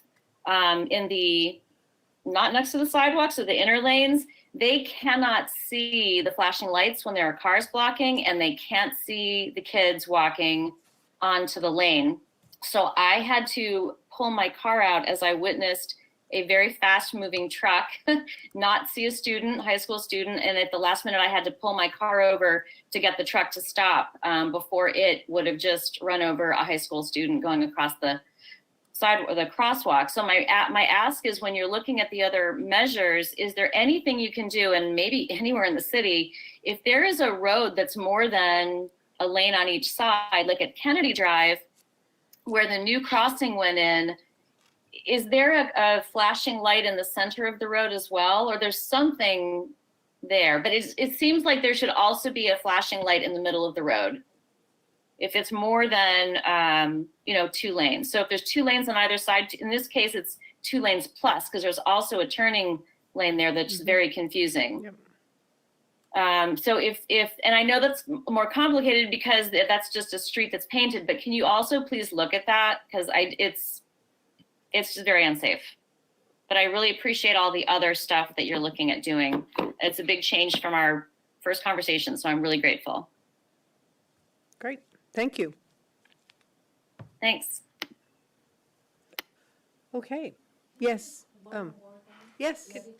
Sue, can you just Can you point the mic in our direction so the people online can hear it? Sure. Thank you. Can we, I'm not sure who to speak to at this point, but there's now a crosswalk on Market Street that is not valid. And it's the one by Garden Street on this side. So it's on before you cross Garden Street. So it's a crosswalk that goes directly into where the fence is. And I had 2 little boys the other day go running across. And of course, it's a dead end. And what I'm concerned about is if you get somebody elderly or, handicapped. So is there a way to Oh, we should have a sign take the sign crosswalk off closed, and like close sidewalk the closed? sidewalk closed or Sidewalk something? closed, yeah. Yeah, Because the kids are using it and then they're getting to a dead end. yeah. Thanks, Sue. And I can't believe I forgot this, because this was going to be my big ask, and maybe this is an ask for Tom and Erica. Instead of having our students cross 5 times to get onto our campus, I was wondering if we could make a temporary crosswalk from the corner of the library to our school sign. And that would eliminate 2 more crossings. If the students got to the edge of this building corner. and then crossed over to the school sign, then they could continue on the sidewalk right to the school door, instead of coming behind the library and crossing behind the road that goes to Allard Square, and then again into the school parking lot. I didn't know if a temporary situation could be set up there. And that would cause me to have to place fewer personnel out there, because I could have 1 person man that corner. Is that within our purview to? Maybe I need Tom and Erica to help with that. Could I just clarify? I think we should probably take a look at that when we're out there tomorrow, because I am a little concerned. I'm hearing that this path that was, in my mind, an important piece of the plan to get students to school safely on the north side of the construction site's not there as well. So I guess it was my understanding that Snyder had worked with folks at the school to develop a plan that included these crossings I think we're referring to now. And so if we want to make adjustments to that, that's perfectly reasonable, but we should probably all get together as city managers suggested and kind of do that all together at once. Okay, so I'll set that up. Did you have a question, or? Tom and I were thinking the same way. Right, okay. Yes, Mr. Royer, right? Brian Doyle. So when I moved to South Burlington during the pandemic, I started working as a substitute teacher in the school district. So I've walked and biked to all of the schools in question, though mostly worked and coached at the middle school. When we're looking at some of these things, like when Tom mentioned the MUTCD recommendations, when we're talking about Dorset Street specifically, if we test the speed of vehicles, and then we take the 85th percentile and we have a 5 mile per hour buffer, we're not going to get anywhere near 25 miles per hour because Dorset Street is a road. It was constructed in standards that are supposed to help cars move as fast as possible. So generally people are actually exceeding the speed limit already, even at the 85th percentile. And so when we look at these old manuals that only get slowly updated from a long time back, we don't really achieve the kind of complete streets that we're looking for. That's already stated in our current plan with more vague language, but even as we go forward. And when we get into the situation here with the school, we feel like we're kind of weighted on our back foot, like we weren't really prepared for this. And that does go back into what transportation engineers are actually doing the design, their level of training, and the scrutiny that of our eyes on those plans to really account for the full needs of our entire population. Thanks. Thank you. Okay, thank you very much. Thank you. Thanks for your patience tonight, too. Yes, I appreciate it. And Sue, So- thank you for volunteering. Yeah. Thank you very much. You get the Grandma of the Year award. Let's, Thank you, Tom and Erica. we're going to skip, oh, you wanted to say a few things about 13, and then we're going to adopt, I hope, 14 and 15. Do we have to do 12 too? No, because we held off. we're Okay. getting some changes, Okay. or a change. So in 12. number 12, you provided that direction to Paul about fine tuning the language, bring it back to you. So on 13, and mostly for folks who may be watching this later, I have a lovely 47-slide presentation I would like to now walk through. It's very important and critical to how we function as a group for the next year. But my suggestion would be, it's on there, it's public information, folks can see it, and then with Councilor Chalnick and Councilor Barnes's permission, I will set up some one-on-one meetings with you to talk through any questions you have and kind of some operational things in the next week or two, and we can skip the 47 slides tonight. I prefer to go through it all right now. So, more to come on that. But then moving to, can I keep going to 14 Yes, and 15? please. So 14 and 15 are the adoption of the council rules of procedure and the adoption of the conflict of interest and ethics policy. Those are exactly the same as the council adopted last year with just dates and names changed. These are policies that are based on the Vermont League of Cities and Towns model policies, outline how this council has functioned historically and our code of ethics, not only for the council, but all groups appointed by the council. Do you want a motion to adopt them right now? So I think it's very important for the councils each year to adopt them so they fully understand what's in them. Can we move to adopt them both at the same time? Sure.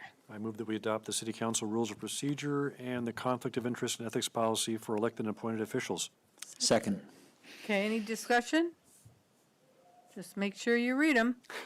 All in favor? Aye. Aye. And live by them.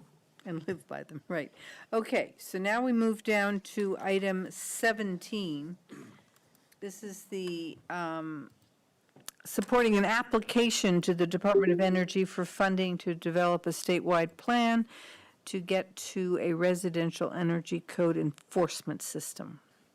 So this was a request from Donna Laban that asked us to sign onto this. We have actually been listed as a project sponsor on this state. So this is an application the state is putting in to the Department of Energy to explore a statewide plan for residential energy code education and enforcement.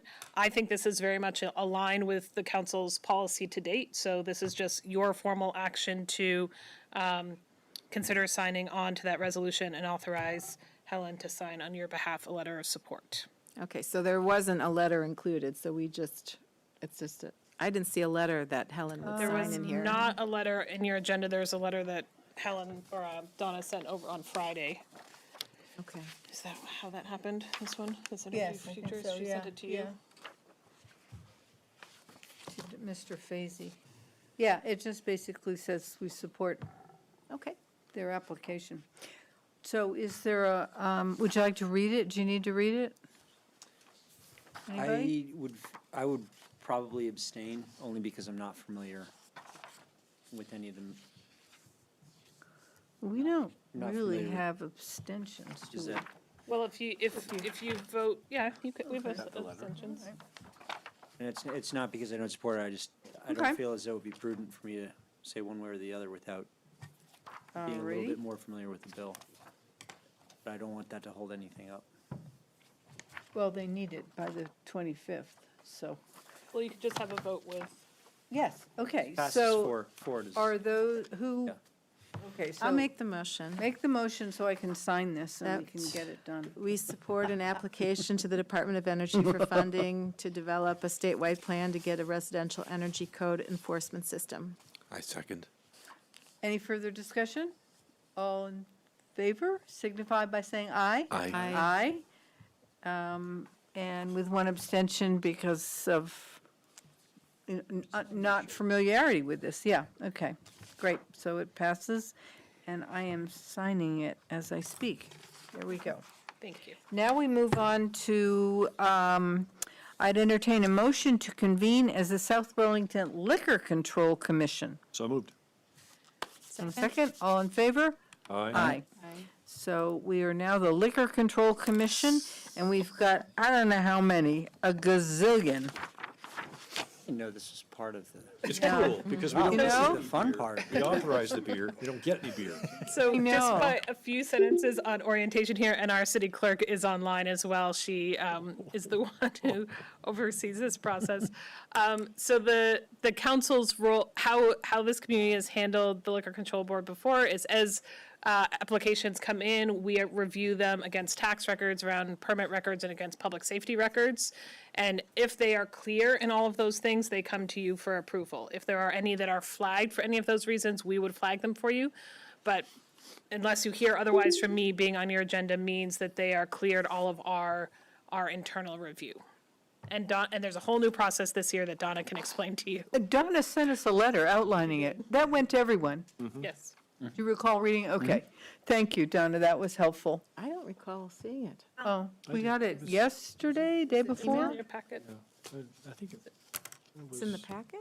or Donna sent it directly? I think she It sent it. should be in the packet. Oh, okay, Yeah, I thought it was. all right, yeah. Oh, this, okay, yes. All right. okay. So, do you have any comments, Donna?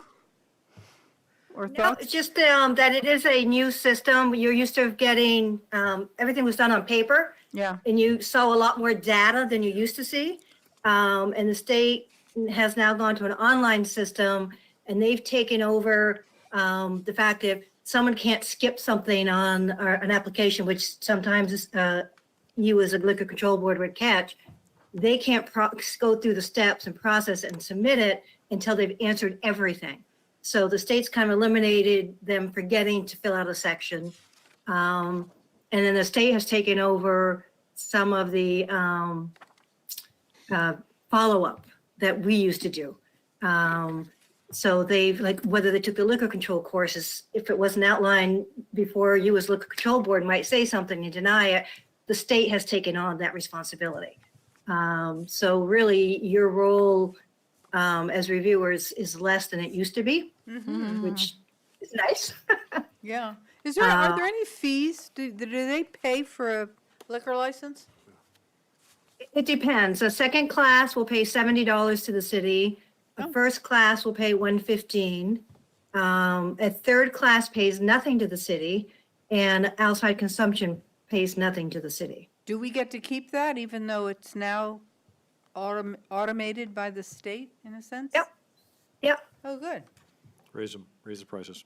Yeah. Yeah. Let's Probably open the some more lowest bars. charging city of the state. Okay, this could balance the budget. Yeah. Our budget is balanced.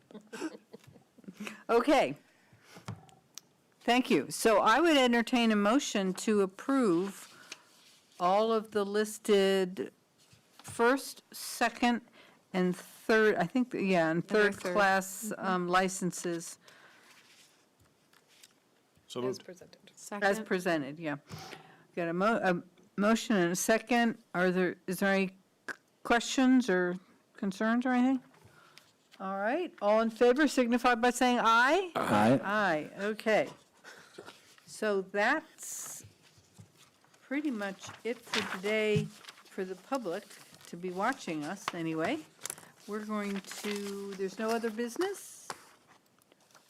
So we should we're going to enter an executive session so we can discuss appointments to the Planning Commission and the Development Committee, or the Development Review Board. We will not be coming back. We will make decisions on that, excuse me, and they will be announced tomorrow. So how I wanna do that? how I would recommend we do this is the council discusses an executive session, makes recommendations for appointment. Given especially the sensitivity of the planning commission appointments, that we notify those candidates that they've been appointed tomorrow, and then have you ratify those appointments at your next council meeting. Oh, okay. But also notify people who work. And notify people who aren't, yes, of course. Thank you. And encourage them to apply again. Yes, because we'll have Do another. 39 or whatever coming up. But no, 39. All right, so I would like a motion so we can go into executive session So moved. Second. for the purpose of Discussing appointments. discussing appointments too. So it's been made and seconded. Do we invite you in? Or yeah, along with our city manager. So all in favor signify by saying aye. Aye. Aye. Motion carries. We're not coming back. And we're not coming back. That's all she wrote. So good night, folks.